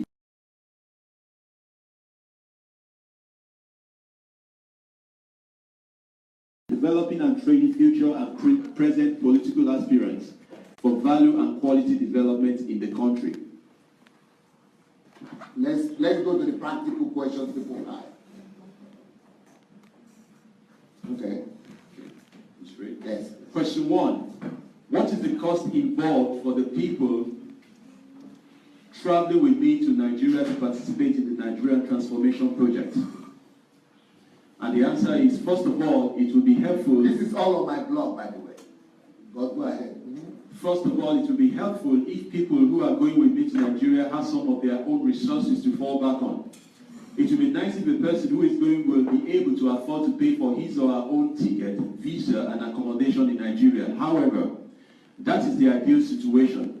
I also realize that we don't live in an ideal world, which means there will be people who have the desire to go back with me to contribute to the rebuilding of Nigeria and Africa, but cannot afford the ticket, visa money, and accommodation money to survive in Nigeria.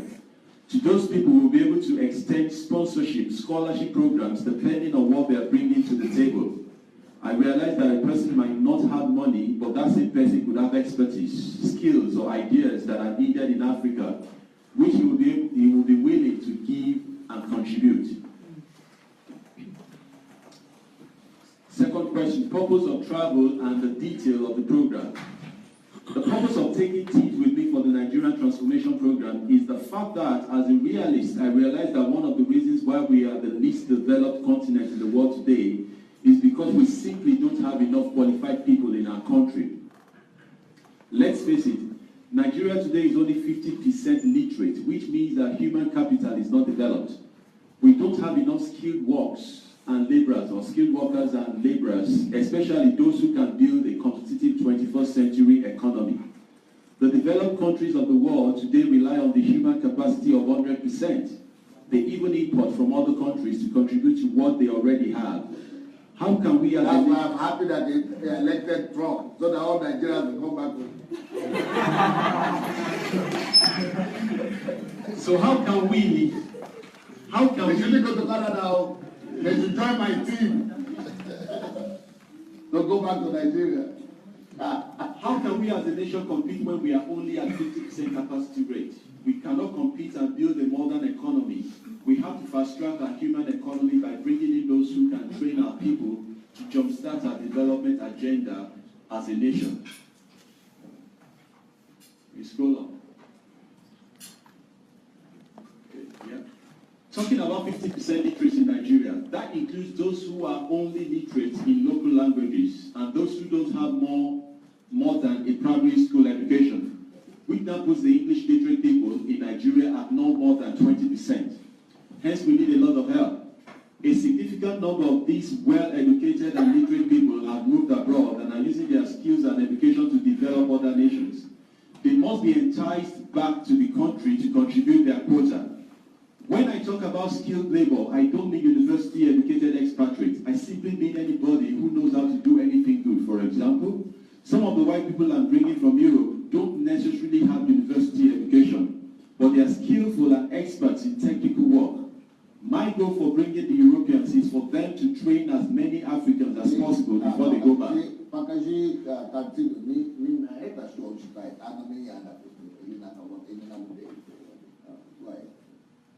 My goal of bringing expatriates with me is for the training of people, especially youth. Question 3. Security and safety advice. The people who are going with me to Nigeria are going to be under my care, which means it is my prerogative to make sure that they are protected and secured. This will take a multifaceted approach. First of all, security will have to involve the location. For example, Abuja, the Federal Capital Territory, will be a more secured location than Lagos or the Niger Delta region. This will be one of the main factors that will inform where we settle in Nigeria. Secondly, security will also involve means of transportation in and within Nigeria. We hope to procure buses so that most of our foreigners will travel in large numbers rather than individually. Another aspect of security that we want to pay special attention to is in the area of housing and accommodation of our expatriates. We intend to lock them in an apartment complexes or estates where they will all live together in one community. Eventually, we plan to build our own estates where everybody that is connected with the Nigerian transformation team will live as in a city together under the security and auspices of this vision. We need security companies that will be state-of-the-art security details for our people. I am personally aware of the security in Nigeria and making an arrangement to bring with me our one European security detail where we will have our own European security detail where we will have professional coming from Russia and other European countries. They will now be required to train the local security as well. 4. Standard of accommodation, food hygiene, and sanitation. This is a very important question because I have discovered that accommodation, food hygiene, and sanitation could be very important. I personally have had unpleasant situations where after coming back to Europe from Nigeria for the next 1 month, I had to be running to the toilet because of diarrhea. I'm aware that the composition of our food most of the time will include pepper and other spices, which will pose a huge challenge for most Europeans. Having lived in Europe for 30 years, I have come to discover that I'm no more able to eat the African food. This informs the reason why some of the people going with me from here will have to be European culinary personnel. Talking about accommodation, the accommodation we intend to provide for people coming from Europe or America with me will be top-notch, at least not worse than what is obtainable in any part of the world.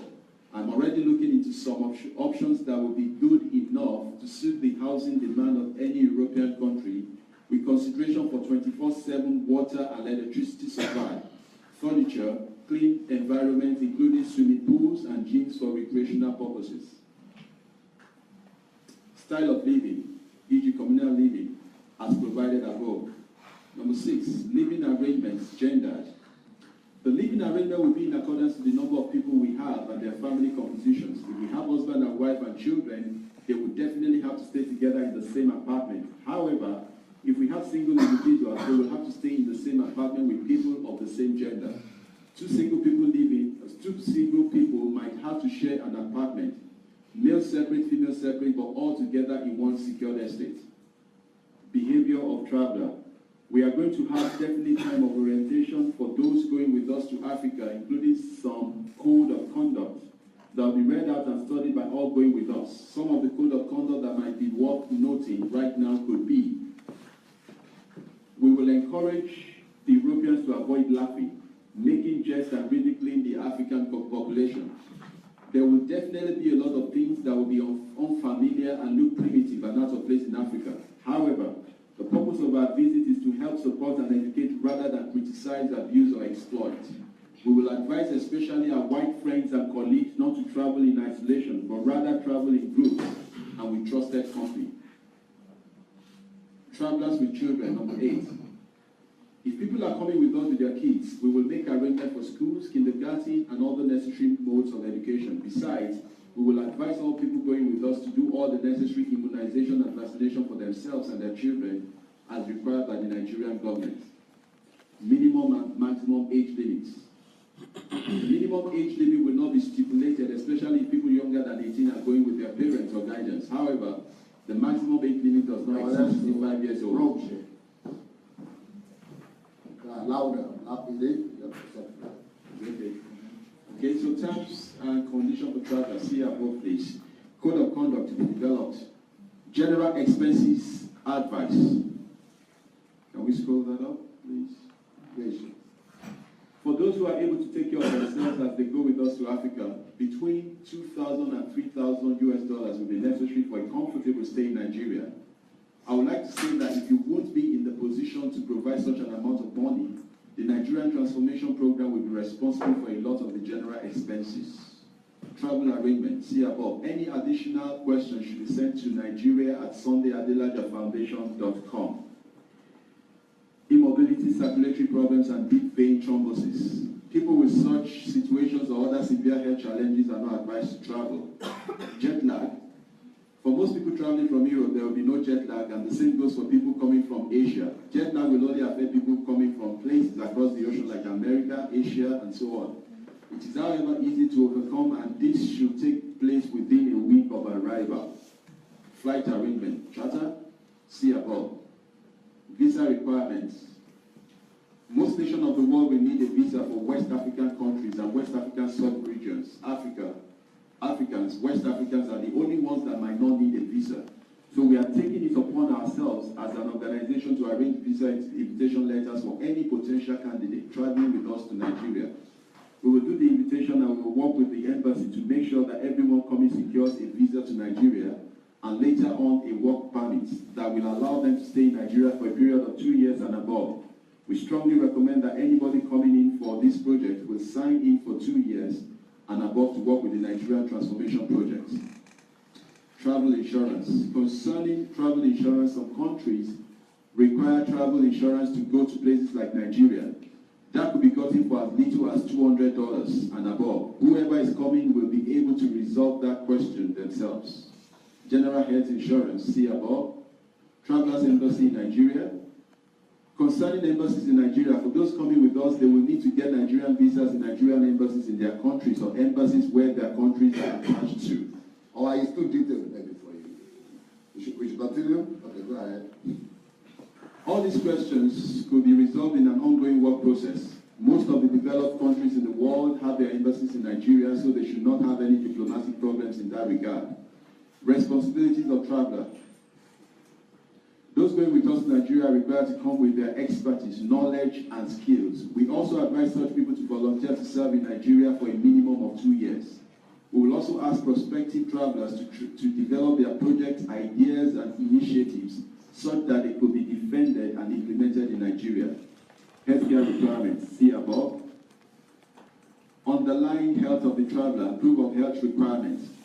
Yes, there's a requirement. We will require that people coming will have a clean bill of health. This is not just a requirement for us, but for the government as well. Hence, we advise you have a medical checkup or health certificate ready for the embassy and visa process. Those who require repeat prescription. For those who require prescriptions, we will advise such people to put a system in place whereby they will be able to have a constant supply of their medications while they are in Nigeria. Such arrangement is better left to the individual traveler. Psychological aspect and health. It is extremely important to have a clean bill of health in regards to mental and psychological state of the traveler. We want to make sure that we are not taking people who will create more problems in Africa, but we are taking people who help resolve the problems in Africa. Mentally and psychologically unstable patients are not recommended to go. Medical consultation before and after, see above. Potential hazards. There are challenges that are awaiting every potential traveler in Nigeria. First of which is 1, the hot weather. 2, the danger of disease in case of lack of immunization. 3, it is important for foreigners to be security conscious and not wander around the country without taking necessary security precautions. Otherwise, Nigeria will be an exciting place for everyone traveling there. Nigerians are some of the most hospitable, entertaining, and interesting people to be around. Vaccination requirements approved. Vaccinations is required by the Federal Republic of Nigeria, so it will be recommended for everyone to get a vaccination before traveling to Nigeria. Routine vaccination. As for routine or ongoing vaccination of medical services, there will be provision of medical checkups and services to all team members, free of charge as long as you are in Nigeria. Selective use for travelers. See above, required vaccinations for Nigeria, same. Okay. Medical kits and toiletries are seen fit by individuals. There we go. All right. Extended friends and family in Nigeria. As for those who have families in Nigeria, we will strongly advise that they put the work of that Nigeria Transformation Project as their focus and priority. Although everybody, so Nigeria Transformation Project will be given the acronym or the NTP anyway, so I'm going to have to pronounce that. Although everybody will be given the right to pursue their own projects individually under the umbrella of NTP, and in some cases under the sponsorship, still our focus must be non-negotiable. Visiting family and friends. Visiting family and friends will be made possible for everyone willing to. Families and friends will also be able to visit upon invitation by the respective relative. Mobility while in Nigeria, understanding the geographic area. We will have ongoing constant guidance and advice from the local Nigerian staff and security operatives. List of essential travel items. This will be as individually see fit. We would like to advise that Nigeria uses electric sockets that are British standard with 3 connecting pins. You may therefore be in need of an adapter. Food and dietary requirements to be cross-checked on the internet. Passport and immigration requirements. See above. Temperature advice, dress code. The dress code will be as required for any mature Christian, men and women.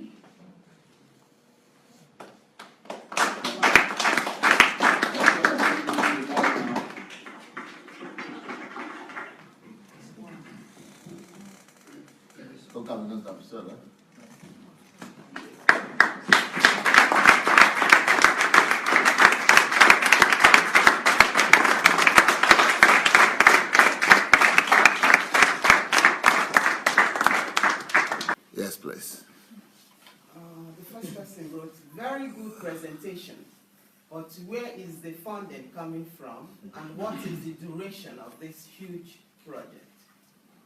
The duration, I think John already answered that question about duration. And concerning where the money coming from, where is the money coming from? Where is the funding coming from? They shouldn't worry. I think the most important thing is for you to know that the funds have already been allocated for all the projects, and the money have already been approved already. So you don't. Is that your problem? Where it's coming from now? I think your problem. You should just know that the money is available, or if it's not available, maybe you could help us. Okay, next question. Another foreign investors going to cash on Nigeria. What is this not be? Why is this not being done by Nigerians? I'm not a foreign investor. I'm a Nigerian, first of all, and the person that you saw that was doing the presentation is somebody who is my partner, and also, you know, just for the sake of clarity, I could say my employee. He's heading a think tank in America. That's their job. They do research and, you know, projects, and he's the one that, he used to be the project manager for Disneyland, if you know what Disneyland is. But Disneyland is more complex than building a whole country, you know. So he did that, and when he was younger, before he retired. So he now holding this consultation center and think tank. So we employed them to, you know, work on the Nigerian project. Okay, so it's not a foreign, it's not investment. And it's not foreigners. I'm leading the project. They are just in my team, and also it's not an investment thing. It's transformational thing. Yes, please. Next question: has this guy, I suppose he means the Mr. John that spoke, has this guy been or know anything about Nigeria? Good luck, sir. What? Has this guy... Does this guy? Okay. Does this guy... No. Has this guy been to Nigeria or know anything about Nigeria? Yeah. He, from what you have heard, you should know that he knows one or two about Nigeria. But not just him alone. It's a whole team. Hundreds of people doing research, both Nigerians involved and foreigners, and traveling over there. And, you know, just that's their... They are professionals in their job. Okay, next question. Now we are talking. What is their stake and interest? Who is there? It's just like saying you build a hotel or a house and you put a manager there or a director. You are the owner, but you are paying that director even. So because it's an expert, I cannot manage the house because I'm not an expert. Just like I have staff working in the kitchen here, I have staff driving the cars. I cannot be an expert in everything, but I'm just the head. I'm the one who employed that person you saw. So they are just helping us to get to get me. They are experts in their area. I have experts like that also in Nigeria. I have two think tanks, one in America, one in Nigeria. Okay, next question. Can Nigerian government be left out of this? Yes, they are not going to be.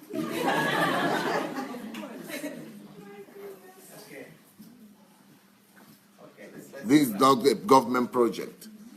This is a private initiative. It's going to be called National Transformation Project, but the projects are going to be sponsored or going to be in the name of, I think I want to leave a memory, so I'm going to call it Adelaja Foundation. Pastor, if I may rephrase that question. Okay. Is the project endorsed by the government? No. Clarity sake. It's going to be, we are going to work with them.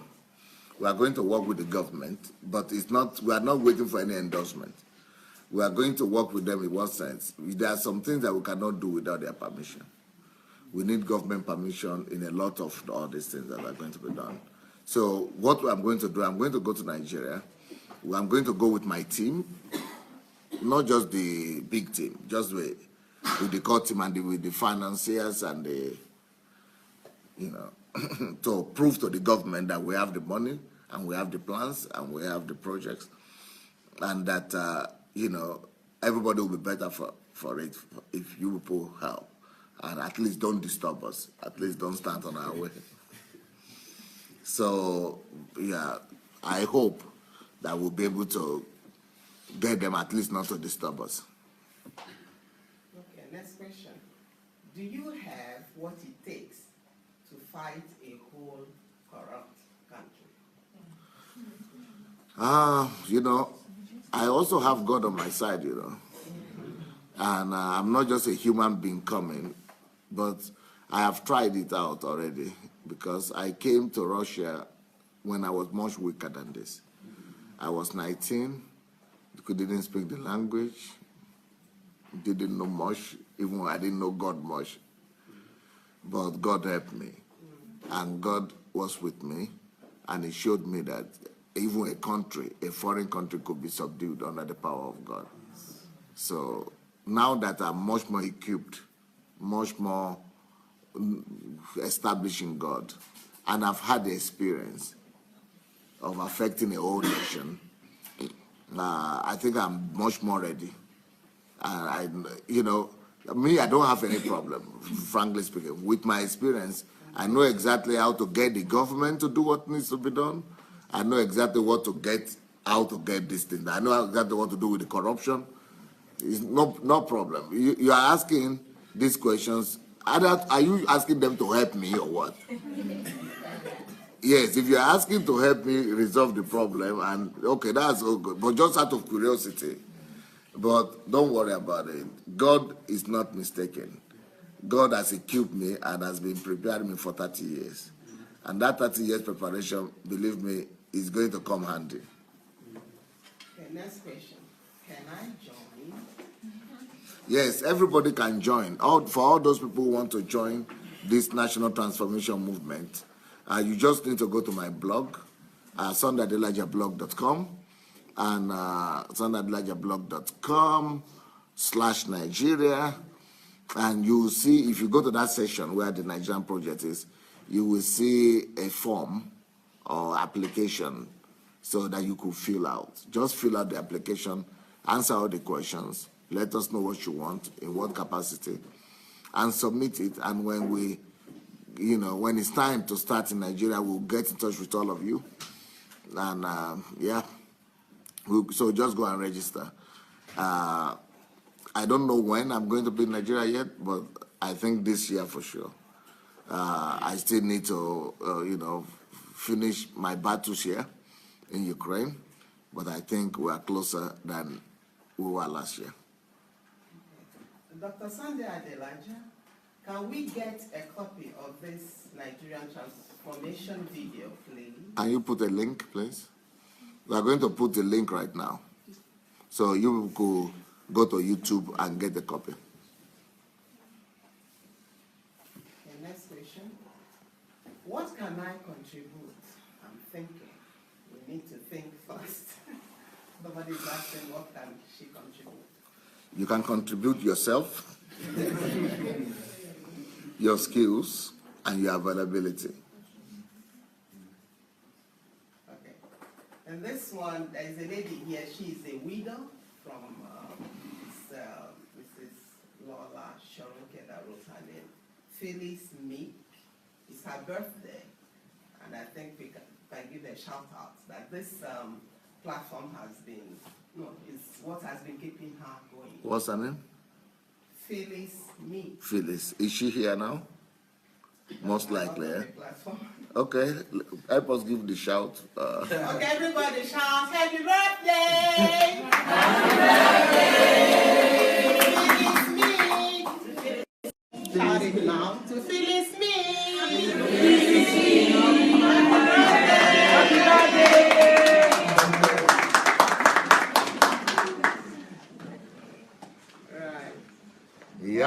I'm also joining, releasing the grace of God upon Phyllis and the blessings of God on your birthday, that God will visit you with his favor, with his blessings, and with his grace.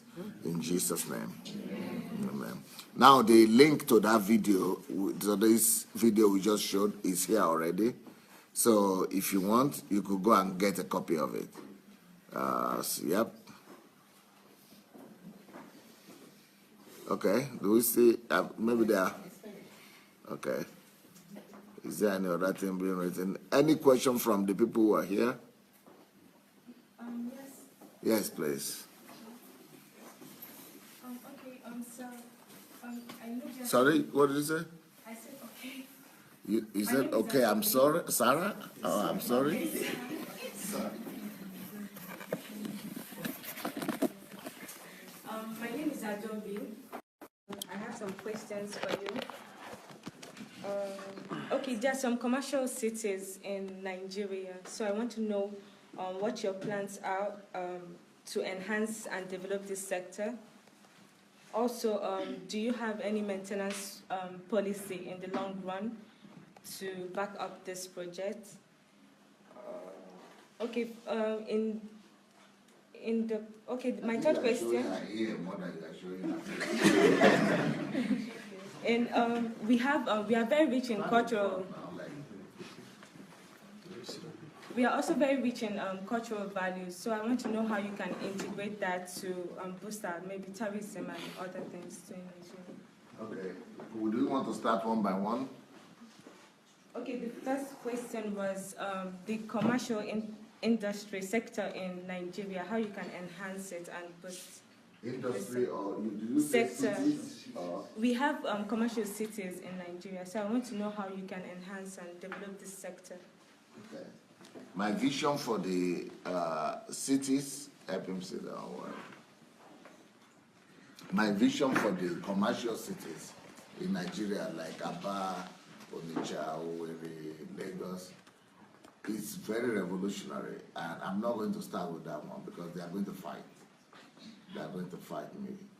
I personally want to eliminate the chaos, the rowdiness, the theft, the deception, and I want to order,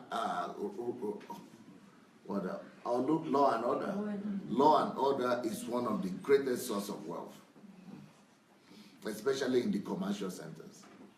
So, but if you go to Onitsha or Aba, everybody it's just like a jungle. Lagos too. I mean the commercial markets. All those African market systems have to be they have to be upheld. They have to be totally rearranged. Otherwise, we will not be civilized. We have to make them civilized. So what I plan to do is not going to be good for the traders. They are going to protest it. Even when government is trying to bring sanity. You can't hear me, Ben. No, you can bring it back when or no, you can sit here. Yeah. Yes, it's okay. Yeah. So if even if the government want to bring change to either transport system or market system, people always protest and they're always angry. So I'm going to make the finances available, and we are going to bring in the experts to help us bring sanity, to make planning. So we'll probably have cities, I mean, what do you call them? Commercial sectors in the city, sectors. So rather than just everybody's trading everywhere the way it is, and then it's going to be more like malls in the West. That's what I say, covered and with stores, with, more civilized kind of trading. Let's have as many of them as possible, but civilized. And then we're going to destroy all those stores that people are building by themselves. So we're going to build things and let them rent and hire. And so that's what I envisage. But I also think that we should build especially in places like in places where there are innovations and creativity, like Aba, for example. I personally think that we should build all commercial cities and invention cities. Where people who, like a laboratory, not one laboratory, but like a city laboratory. That's my vision. Like a whole city, like computer city. You have computer city, so we want to have research cities like that as well, and laboratory cities, things like that. So those are the things I'm thinking about. Okay, and the second question is on maintenance policy for the long run, if you have any. Okay. Maintenance policy. I think John already spoke about that we are not just there to do one shot something and go. Before I would die, I will be doing this before I die. Even when I'm dead, systems will be put in place that we are planning right now for at least 50 years. I will not be around for another 50 years. So I will be gone, but the system will still be working. And it will be, we are putting, the money generating system we are arranging is going to last for 50 years. Minimum. Till I die. And then it's going to continue, I hope.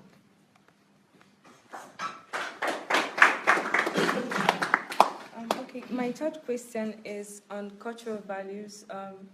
You talked about building projects and all that. So I was thinking, is there a way you can integrate the cultural values with the building projects in Nigeria to maybe boost tourism and all that?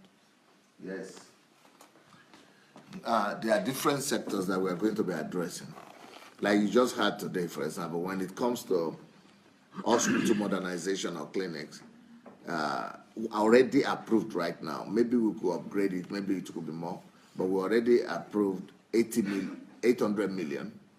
That's almost like $1 billion just to fix the hospitals and clinics in Nigeria. So, but the way that one is going to be done is going to be fixed that almost like, let's say we have 80 local governments. We just have 75, but let's say we have 80. So that would be like what? How much would that? 100 million per local government. So that's, believe me, that's enough to fix the hospitals. Every local government will have, not every state, every local government will have about 100 million. Then the same thing when it comes to, we also spoke about, what did we speak about? Is it, you mentioned 600 million, what question was that? Is it security or, okay, no, these are emergency needs for unemployment, and not urgent needs like unemployment, poverty,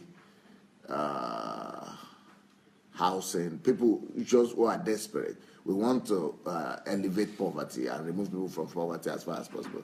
So for that one, we have, let's say, 600 million just for that one, for the emergency something. That's like saying also 100 million for every local government. So 100 million for every US dollars for every local government, just to make sure that everybody, we have a feeding center that we supply food and things like that, and nobody goes to bed hungry.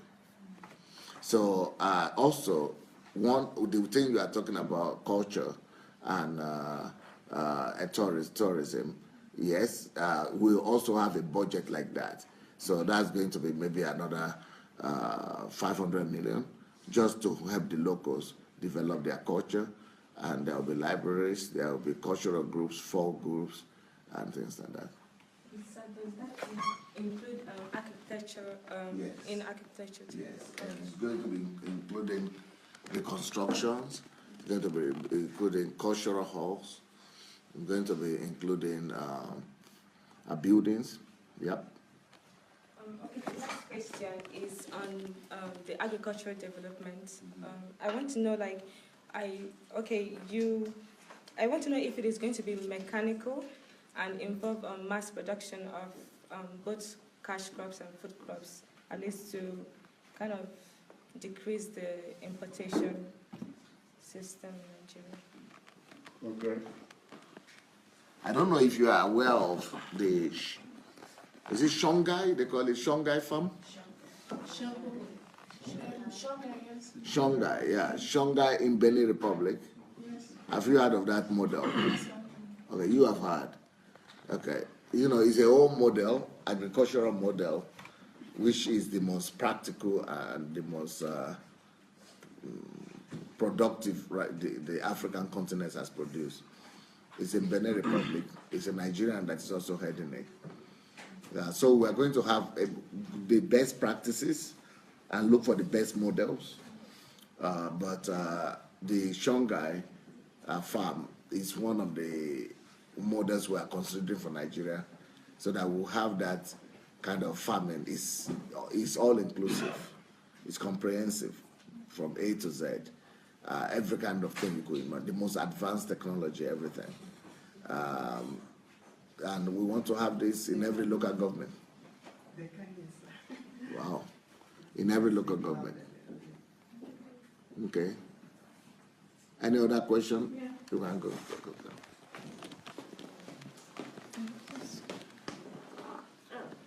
Yeah, but you see, yeah. Okay. My question is, okay, let me say, transforming Nigeria will take a lot to do, and we all know that. And then, for you to build, confidence in people, perhaps you want to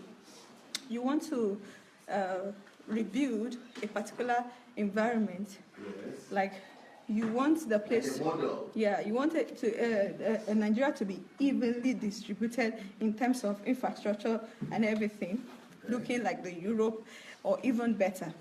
Now, how do you convince an average Nigerian to leave his or her quote unquote comfortable zone to move to a particular building, which you say is affordable, to stay at the moment before you can bring down this structure to rebuild the place? So how would you be able to convince these people? And then will it be that you would first and foremost build a place of residence such that they can be able to afford, like an average Nigerian, a petty trader, to afford that kind of building, for you to erase the building they are already living in to raise another structure? That's number one. Yeah, that's why I'm saying that what I'm doing in Ukraine so far is no problem. That I don't have problem in Ukraine right now, because the real problem will start when I get to Nigeria. When we begin to resolve those problems, that is where my real challenge will be. So there will be instances like that. We are going to be trying to work with the government, with the local governments, and we are going to be working with the local authorities, with the traditional leaders. We are going to be giving incentives to the local people, and I hope that we are going to be able to construct before we destroy.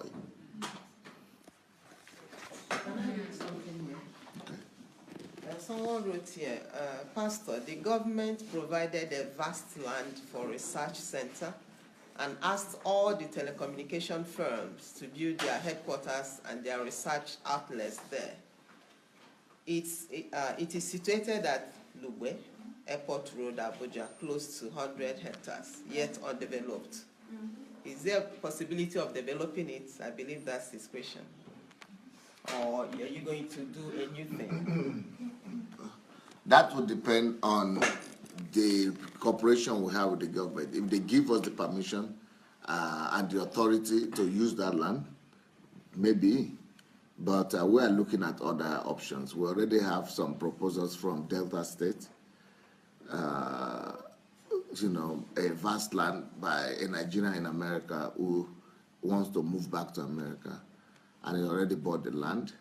And he wants to, that's what he's doing over there, is helping new technologies to come up. So he wants to move back to Nigeria. So we have many options. We are going to look into all of them. We have a state in Nigeria that is proposing land or anything we want. The state governor, I spoke with him, and he wants us to come to his state and use his state as the base. He's going to give us everything we need. But we are going to consider all options.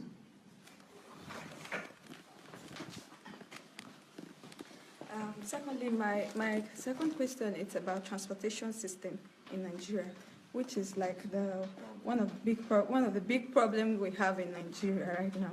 So I'm asking, are you looking at the transportation system in terms of building railway stations, like train stations, to reduce high risk of accidents, and then such that it can accommodate a lot of people and they can pay less?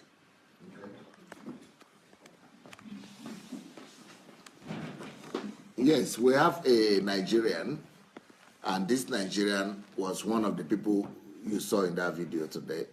Today he was in the last HMT, and he has relationship with engineers who build railway lines in America, some of the top ones in California, and metros. So the top engineers, he was in charge of the whole California building in Nigerians. So all these Nigerians from all over are gathered, and they came up with a project. So they have designed a project to build an effective and modern railway system for Lagos and Abuja, and then for all across the states, interstates all over Nigeria. So I want to bring them on board. They even have, they were able to manage to get $5 billion to secure the promise of $5 billion from the American government to help invest in it. But, you know, they couldn't get through the bureaucracy in Nigeria. And the people wanted to bribe, so they just left it and went back to America. So we are going to see what we're going to do about that. But definitely transportation, trains, and, metros will be one of the major things we are going to develop.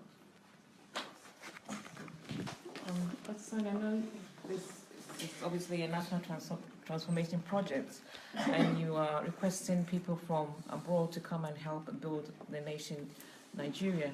However, are you considering like the nation, the sibling countries around you, like Ghana, Togo, and the rest?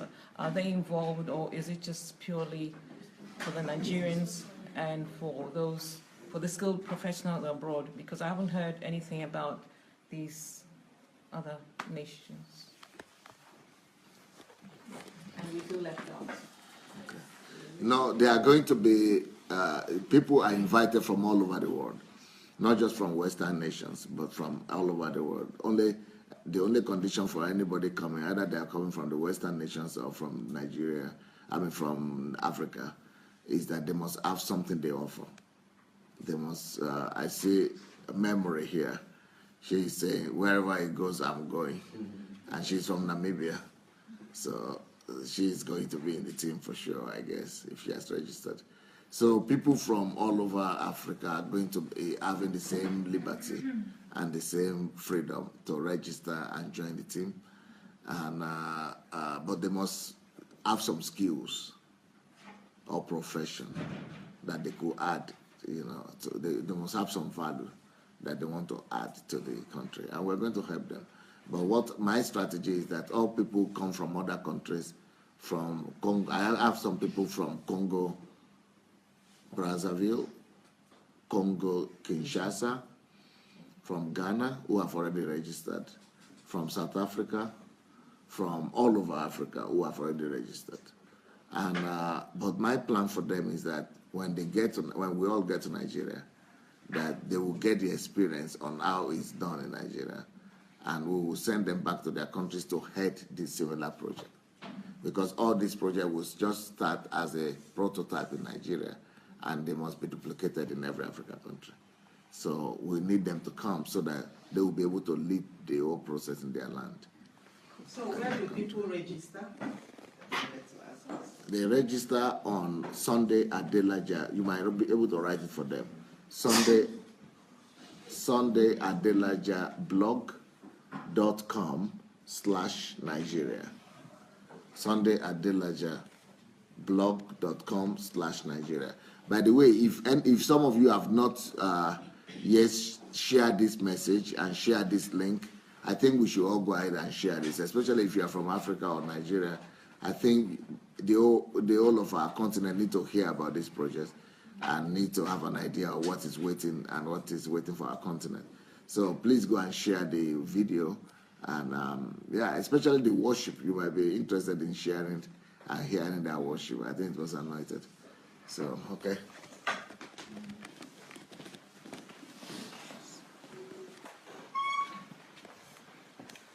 Okay. Hi, hello, Pastor. I have a question. I guess maybe I'm partial. I know that you are very interested in inventions and that industry, but I'm in the entertainment industry, and I just wanted to know what kind of things you have in the works for that side of it, both entertainment and just art platforms in general in Nigeria.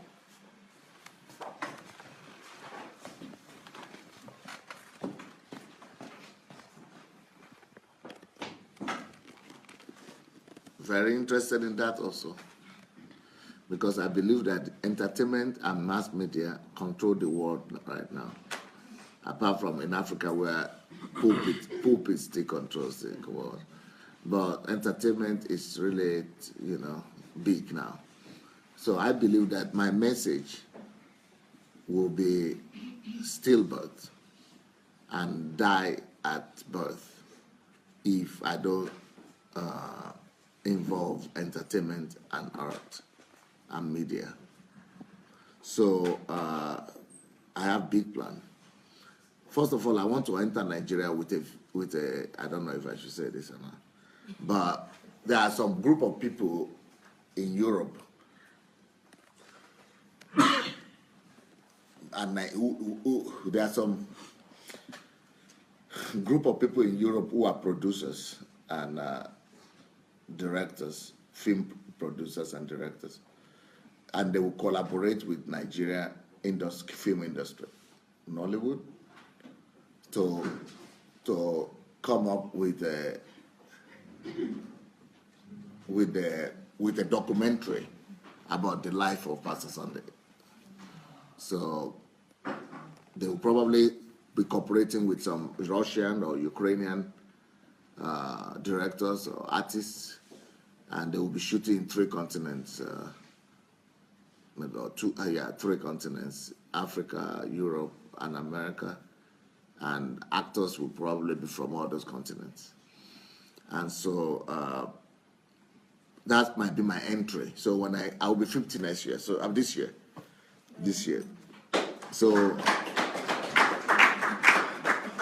So that might probably be dedicated to my 50th birthday, and it's going to be released in cinemas and things like that. So that's going to be media. The first entrance through media will be that one, and television and all that. So, but then apart from that, I've got also a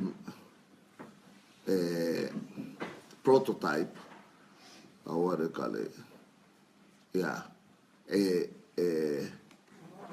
a model or a prototype. It's not a prototype, you call it. What do you call? Huh? What? Blueprints. For you, for your art people, if you want to do television program or filming or something, what you call them models? Scripts, yes. Scripts, that's the written one. What about the pilot? What did you call it, pilot? Yeah. Pilot what?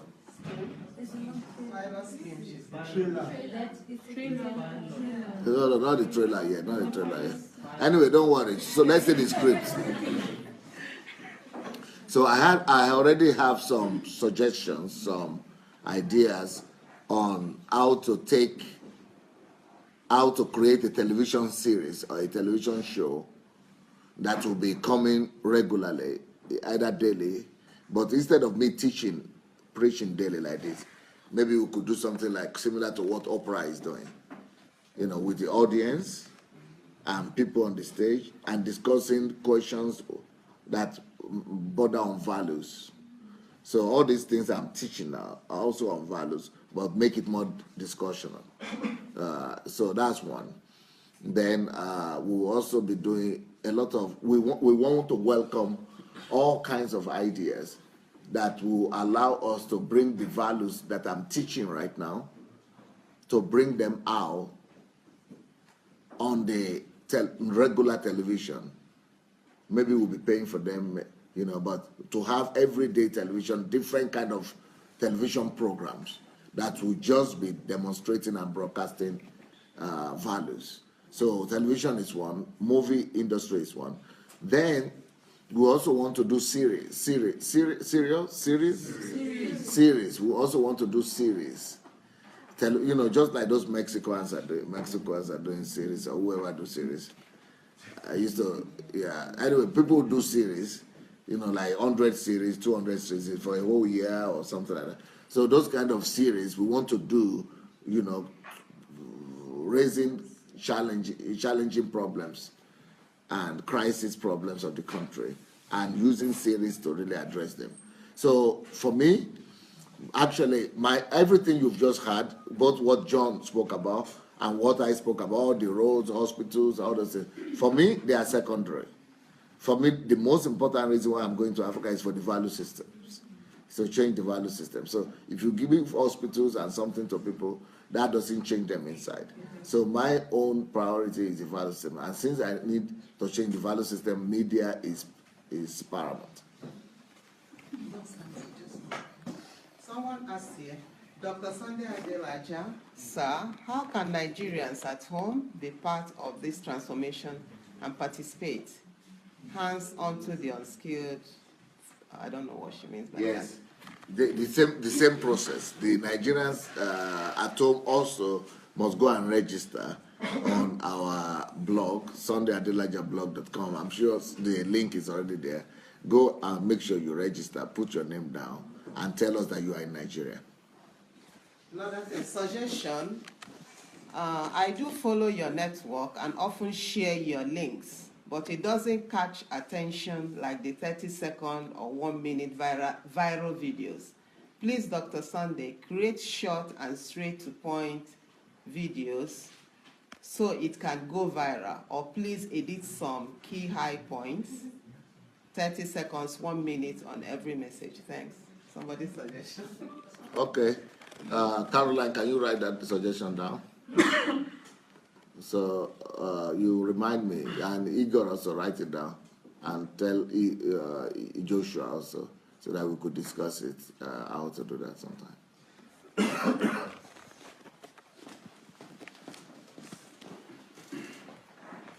Okay, good afternoon, everyone. My name is Clement. Pastor, thank you for this project. I have a question. I don't know if you have any plan as to how to solve the problem of armed robbery and Niger Delta militancy. Thank you.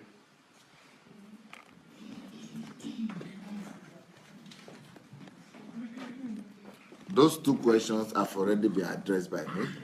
If you go to my YouTube page, or you go to my blog, you just put in Niger Delta, or you put in robbery in Nigeria, armed robbery in Nigeria, or my blog, you will see that I've already answered. I have special video that I did just to answer those. So you can go and watch them. Okay, someone asked MJ by name. Sir, knowing our country, Nigeria, and the diversity of our beliefs and culture, how do you tend to deal or plan to deal with the issues with the Northerners, the Hausas? The Hausas are giving me less headache than the Igbos. The Igbos are my real problem, not the Hausas. So if I could get, Hausas, we have problem not with the Hausas, with the Muslims and with the extremists. So, but that's not, it's a less problem for me than the Igbos. I think the Igbo nation, we need to raise up leaders for them, because I'm very sure that I'm not going to be accepted there. So we're going to raise up Igbo leaders. We're going to raise up Igbo leaders.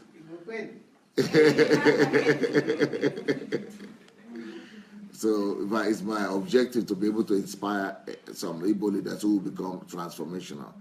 The number one problem that I think we have with Igbo people are with the Igbo youth, boys. Yeah, most of them are traders, but traders are not even the problem. But the ones who can't find themselves, it's traders too. But the Igbo men, I think that's a crisis. But I'm alarmed that the Igbo people themselves, the elite of the Igbo people, they are governors, they are professors, and nobody's addressing this, and nobody seems to see it. That is a big problem for me. So I think we need to. I'm not going to raise the topic because they are going to attack me. So, but we are going to raise up people to attack, to raise that, to challenge that. Then, the second problem that I'm really concerned with the Igbo nation with is the problem of value system. I think we need to establish strong values fundamentally in the society, in the Igbo society, stronger than money. We want to refocus, we want to refocus the nation to begin to value values more than money, and also to be able to know the difference between wealth and money, and for the nation to be able to value wealth more than money, and also to value more people, human resources, human life than money. So that is the next problem I have. But the next problem, the third problem, I think I have with the Igbo people that I think we must address is the problem of drug pushers. I think if we resolve these two earlier problems, that one will be resolved automatically. If we resolve the problem of boys, the men, and we resolve the problem of values, I think that one will fizzle out. Then with the northerners, northeastern Nigerians and the Boko Haram people, I think for me it's a less problem.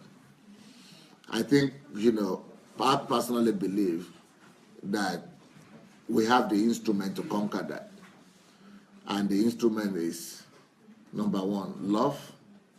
I am going to, by the grace of God, go to those people, those communities, and I'm going to give them offer that they will not reject, that they cannot reject. I'm going to offer to build them anything, to tell me anything they need.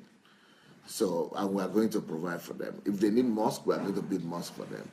If they need hospitals, we are going to build hospitals. And we are not going to say because we are Christian, we don't build mosque. We are going to build mosque for them too. Anything that is needed, we are going to do. Then, the second thing is poverty. That is another problem with them. And because of poverty, people are manipulating them, the young youth as well, and booking them to be freedom fighters and Islamic extremists. So if we are going to resolve the problem of poverty there as well, and I think the problem I don't think that the Hausa people are the northerners are the big problem of Nigeria. Maybe the elite. But the elite, not just the Hausa elite, the Yoruba elite are a problem, the Hausa elite are the problem, the Igbo elite, all Nigeria elite is a problem. That's another problem too. Okay, Jide Craig wrote here, please advise if we can submit proposals and where to submit them to for schemes relating to short-term goals in reaching out to communities. Researches have been done locally, and there are creative ways in penetrating stubborn or hard-to-reach areas in Nigeria. Yes, beautiful. For those people who are expecting to join my team in Nigeria, for you to really have relevance and to really be able to play an important role in the team, you need to have your own project. There are different partnerships we are going to have with people going with me. There are people going with me who are just skilled laborers, who are just skilled people. So we are going to be telling them what to do, like the Europeans. But the best people that we really need are the people who already have some projects. Just like John now, he's coming with concrete projects. So we need people who have their own projects, and their own ideas, especially if they're already developed in Nigeria. But there are going to be similar projects also from other people. So we're going to submit all these things for competition, for selection. And only the best will win, of course. So we're going to adopt the best practices. So we will need you to go to the Adelaja blog.com/Nigeria and go and register it. And then the project itself could be sent to, you just mention, you either, I think we can do like this, just mention the project that you have the project. Then when the time comes, we will demand for the project from you to send to us, and we'll tell you where to send it. Good everyone. My question is like, this is your teaching and plan. It's a very interesting one. I'm sure. I've not thought today. This teaching. I mean the teachings, like all these things you talked about. Your presentation. Yeah, okay. The presentation and everything, and also the teachings you have been hearing about how we should focus on what knowledge and how we should not.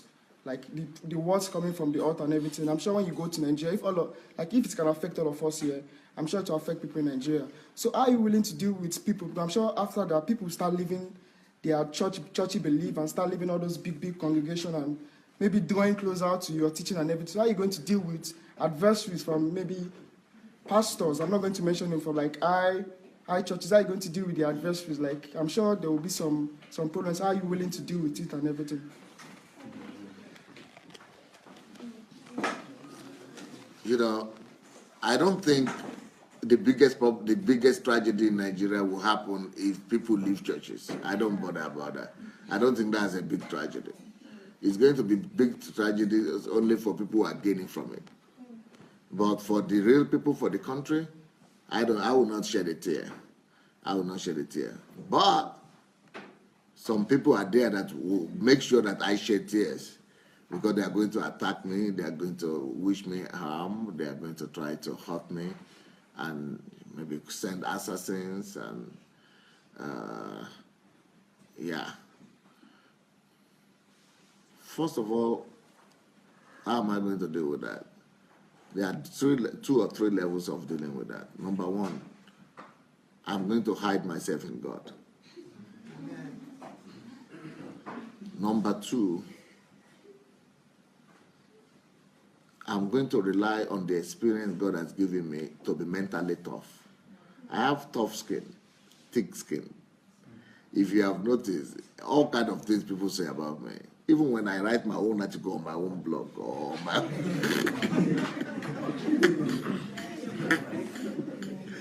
people will come to my own page, Facebook page or blog, and begin to just.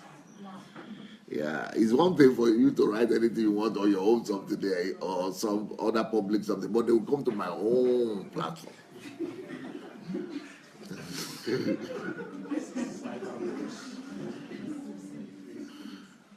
So, but for that you need to be, you need to be tough. I think God has helped me over 30 years. I've had all kinds of attacks, and I never come out of them. I'm always just changes. Attacks, they only go from the change, but I'm always in them, believe me. So I think that experience has been helpful, and I hope to be able to fall back on that experience as well. But the most important thing is like God. But there are 3 levels, I said. Hide myself in God. Secondly, mental toughness. That I hope to be able to fall back on my experience and focus on what I need to do, focus on God. Then there is the 3rd level of dealing with that. That is,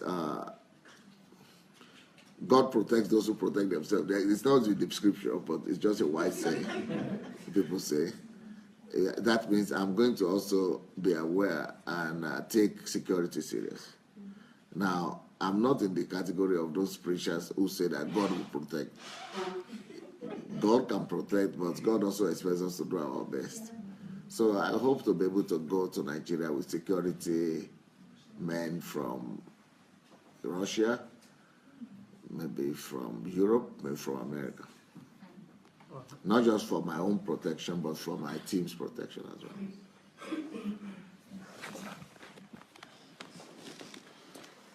Hello everyone, this is Gift once again.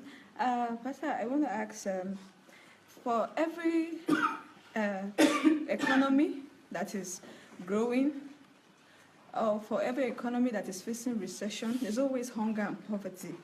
And this is like a major problem because for everything, even if you have all the money, you want to build a particular road and all that. When there's hunger, people don't look at those things. They'll cry out and say, give us food, we want.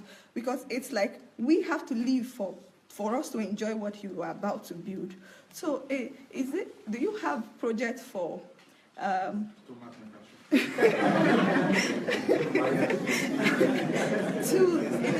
you have projects to have something in stock that will sustain the economy for a period of time, that you have to build this economy to a standard that you are expecting it to be.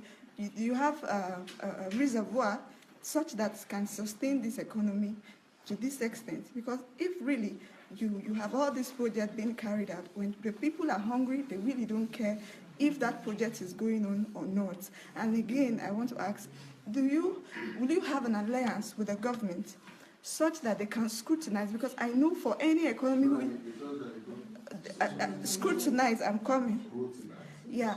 Will you have an alliance with the government because I know for any economy that is facing hunger and poverty, other countries tend to, feed in that economy, like bringing in fake drugs, fake food, such in a cheap prices, and such that will be harmful to the health of those individuals. So they can make money from that harmful from that economy that is going through recession and building. So do you have people in health industry, in other systems that can work with the government agencies to scrutinize importations of goods and services that are being brought to Nigeria while this period is going on for the health of the individuals of Nigeria?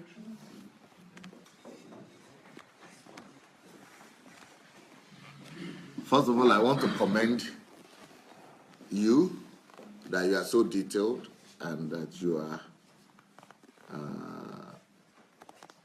I like your reasoning and your thinking thought process. And I want to use the opportunity to congratulate my friend, Pastor Clement.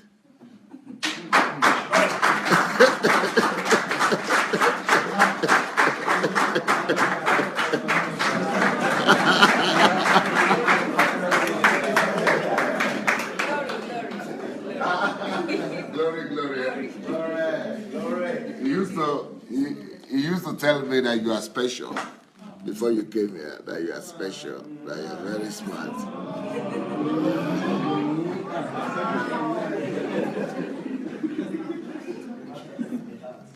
I thought you were only special because you could sing so well. But I see that you go beyond singing, that you are really special indeed. So, thank you. Well, first of all, what I want to say is that we are not going to replace the government. So I'm not going to take the duties of the government on myself. But what we are going to do, you touched on something, all those problems, like the one you just mentioned now about fake drugs coming in and things not working and people hungry and all that. We are going to have a totally different approach. That kind of problem you are mentioning now, there will be thousands of them. So drugs, fake drugs coming in, hunger in the society, hospitals not working. There will be roads not fixed, traffic congestion, bribery, corruption, or hospitals not treating people. There will be, Nigeria is just inundated with problems. So, but I have a strategy for that. And it's a pity that this HMT, we didn't do presentations for you of how I've able to handle questions like that in Ukraine. But basically what it's going to be is this. I am going to raise up a people. My biggest strategy is going to be to use human resources.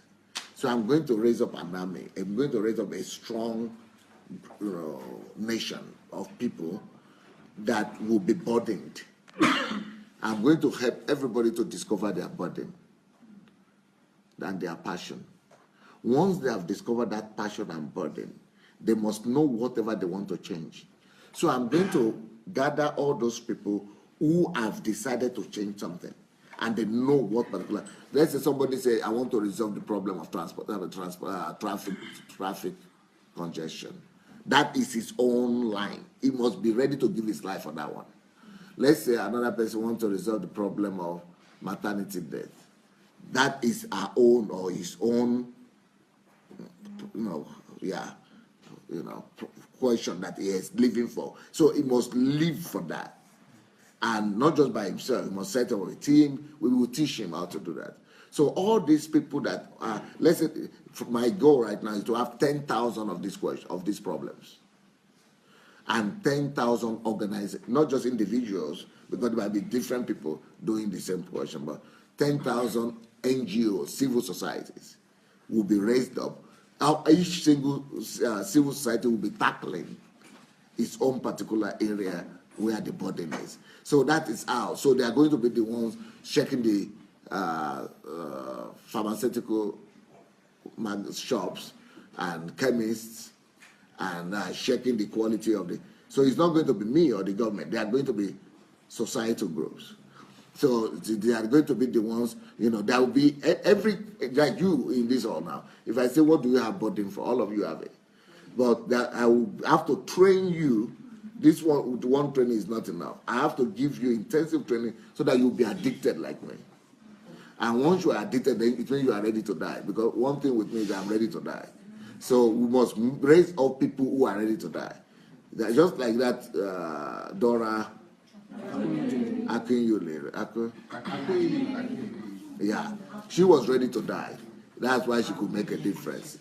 Akinyuli. But it's her husband's name now. Yeah. Aki. The husband is from my town. Aki. Akunyele. Yeah. So Akunyele. So she was someone like that. So we want to raise up at least 100,000 people like that to be ready to die. But we are too critical. I mean, that's a critical army. We are too many.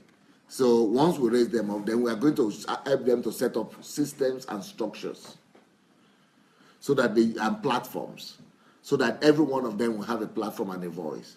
And that platform will now, be elevated, will help them also to make those platforms recognizable and strong, so that we'll be able to lobby, we'll be able to put pressures, we'll be able to get our goals met. Dr. Sandra Adelaja, you taught us that we should convert our time, space to wealth. You made a mistake, that's not right. So if anyone is bringing their time,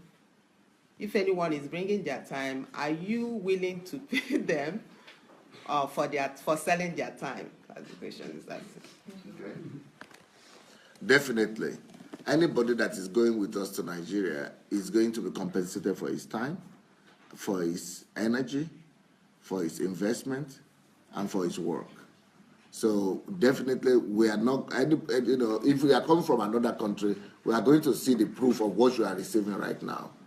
What is enough for you to take care of your family, either they are in college or whatever, and we are going to, pay you enough to be able to do what you need to do without worrying about money. Okay, so we are not going to take advantage of anybody. Everybody is going to get paid for what they are going to do. They are going to be volunteers as well. But if you are going to full-time want to work for this, then you are going to pay for it. Someone here is talking about music. Have you answered the question? Okay. Sir, how do we intend to change the music industry, especially if they can be used as a tool to promote the value systems? Okay. I have a plan for that, a program as well. One of the things I want to do is that I want to go and get acquainted. I know one person who knows some of the entertainers, like the Okoye brothers and the Davido and people like that. Whatever. There's another Wiz something. Yeah. So all those, So all those people, I think I'll find a way to get them. I want to get the top 100 or the top 50 or the top 20 artists in Nigeria. and I want to strike a deal with them or enter into a contract with them. First of all, I want to try my best to convince them that they are already good. So they don't need promiscuity. Is it promiscuity? In their videos and all that. So I just got introduced to them a few months ago by Layo. I didn't know them, but I know that Nigerian music is doing well, but I never saw them. I didn't even know any one of them. But the only one I knew was the one that sang the African Queen, because I like the song. Yeah. But they said there were many more new ones, and so I want to be able to meet with all of them, and they have talents. I want to be able to convince them that we should put values and value systems in our videos and in our songs, in our renditions, and what we do. So I want to have communication with them and have a dialogue with them. That's one thing I want to do. And the second thing I want to do with them, I want to pick the top 10 musical musical clips that have been done in Nigeria. I want to ask for the budget, how much that is costing. Whatever has become a hit, international hit from Nigeria. What song is that? I know African Queen is one. Yeah. What? Which other one? That is international. That from Nigeria, any song, anyway, anybody that, I think the Okoye brothers have been able to hit international. Okay.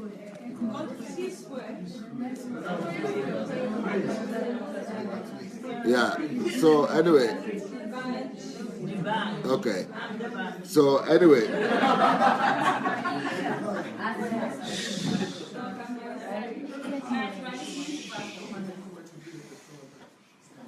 So I hope to be able to gather them and make a deal with them. And the deal I want to make is that the same way they have been able to hit international, because this is predictable. There is a budget, there is lightning, technique. They have their algorithm, their formula. So if I want to propose to them a deal. If I give you the money, the budget that will be good enough to be able to make a hit, as big as who are the international? Michael Jackson has died. Who are the other people who sing? Beyonce? She sings? Is she a singer? Okay. If Beyonce is a singer, is she not? Yeah. So if they are the singers, the people who are known. So yeah, if they are the people who are known, I want them, the Nigerians, to also be able to, if we provide you the budget, will you be able to do a hit for God? With words, glorifying God, but so that it will cause every continent to sing it, giving praise to God, even if they are not aware. Then I want to do the same thing on the world. I want to go to every continent, find the top, just like in Korea, one guy is dancing. There is a dancing guy in Korea that got a very, very popular one time. Yeah, something style. Yeah. So someone like that, if we are able to sponsor the project, would they be able to do so? Let's say the top pop guy singing from Africa, singing about Jesus and making it big. The top one in Asia, the top one in America, the top one in Europe, and cause the whole earth to praise our God. So I have a lot of plans for this. Yeah. Okay, there's a good question here. Pastor, will there be a channel for financial contribution to the project? I trust my pastor not to solicit for funds, but we will contribute by force, maybe via the various NGO channels you have mentioned. Some of us in diaspora need to be part of this movement. What's somehow. Lola, Favor, Aderemi, Owolabi. Yeah. Okay, Lola is her name. Mm-hmm. Nope, we don't need money. I don't need money. I don't need contribution. If you want to contribute, go to your village and help them. If you want to contribute, go to where you are coming from. See anybody in need in your village, in your vicinity, and find a way to help them. But I don't need any control.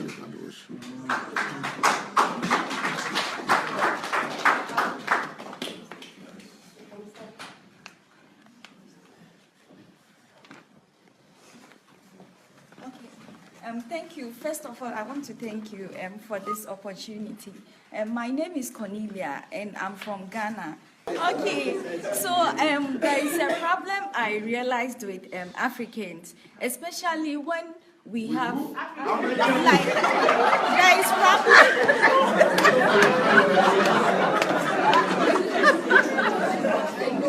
Okay, there is a problem associated with Africans, and that is when we have free projects or the government comes up with projects, maintenance is mainly a problem because we get them free. We did not invest our time, our resources into them. Nobody wants to take responsibility. So you see this project have been done, but at the end of the day, over some years, due to negligence, they kind of die out or we cannot see the seeds. So I wanted to ask, is there a way, I'm sure the project might have certain names, like a specific name on them to differentiate them from the government project. But apart from that, how would you invest into the people to take up initiatives to build into those projects so that from the local levels, they would be made to take responsibility before the higher levels see to the checks of this project? Deal to the checks? No, before higher bodies or organizations see to, the smooth running or the control, of the project. Thank you. What's your name again? Cornelia. Cornelia. Beautiful name. Thank you. Sorry I'm not trying to embarrass you with my questions. So it's by an attempt to, in a funny way, try to let you know how it is done. Because all of us have challenge with our pronunciations. Yeah, Nigerians especially. And all of us pronounce any way we want.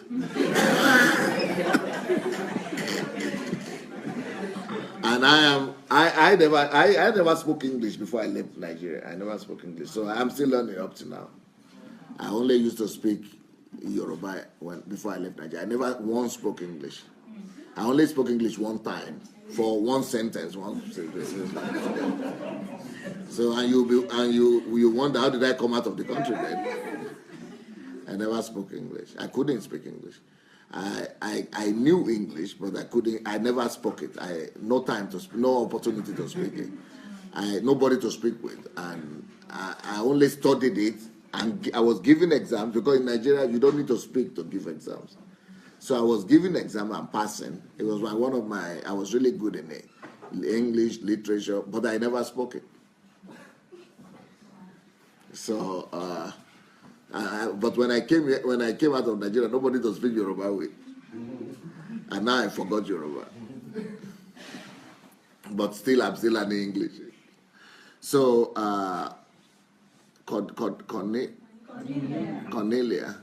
Cornelia, beautiful question, because there is that problem you pointed out. Maintenance culture is lacking in Nigeria and in Africa in general, but that's why I need the expertise that I'm taking from Europe and from all over the world to Nigeria. We are going to make them to teach us how to have maintenance culture. So if we cannot find our Nigerian people, our Africans who will be able to maintain the things that we construct, we'll put the white people there until they're able to help us raise up our people. We just need to develop that culture. We all could learn. We all could learn these things. And there are a lot of Nigerians or Africans who are overseas too, who have experience in these things now, that we could come back as expatriates and help. I wanted to ask about the import-export business that you were talking about just yesterday, about how cassava is 3 trillion of the annual, the cost, yes, the budget. So are we, or is the organization that you're going to lead have such plans for exporting stuff more than importing? Beautiful, beautiful question. Because right now, all our money from import, export are only coming from oil. So we have problem with export. But, you know what, like I said, that I'm going to raise up an army of people, a nation of people with their burdens. I'm going to help everybody discover their burdens. So most likely, that might be one of the burdens that will come into the heart of one of the people that will be attached to us. So anybody's burden, any burden that anybody has, we are going to facilitate and help them. And I'm sure that that is an important one, because without it, we will not have foreign currency. Nigeria economy, the way forward. So that book is going to talk about other ways we could get foreign currency without, apart from oil. So big question. And I'm already dealing with it theoretically in my book, but we have to really be able to do something about it in the physical, and we're going to be behind that. Hello, everyone.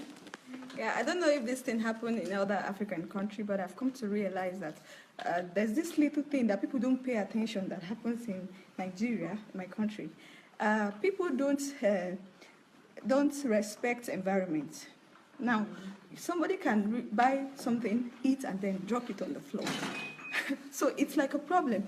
If we build Nigeria to world standard, and then people are not being taught of environment, to be conscious of the environment and how to keep it, the environment to be neat, I think it's going to be a big problem, because it's just going to be like our father have been doing it and it's not a problem, so we just eat and dump the thing there. Because I observe it doesn't happen in most European countries. People are conscious. No matter how little that paper is, you put it in your bag. And when you get to a trash can, you put it there. So I don't know if this foundation have instilled these laws or ways to teach people on how to maintain their environment. Yeah, definitely. That is going to be, I'm sure, one of the areas that somebody will have a burden for. Is there anything that anybody has a burden for is going to be empowered, is going to have build an organization around that passion, around that burden, going to have a team around that burden, going to have a budget around that burden, and is going to have a voice around that burden. And definitely we're going to address, those are individual questions that, don't worry, just make sure that the questions are there, we know them, and then there are people who might have burden for them. Any question, any problem that Nigeria has will be our problem.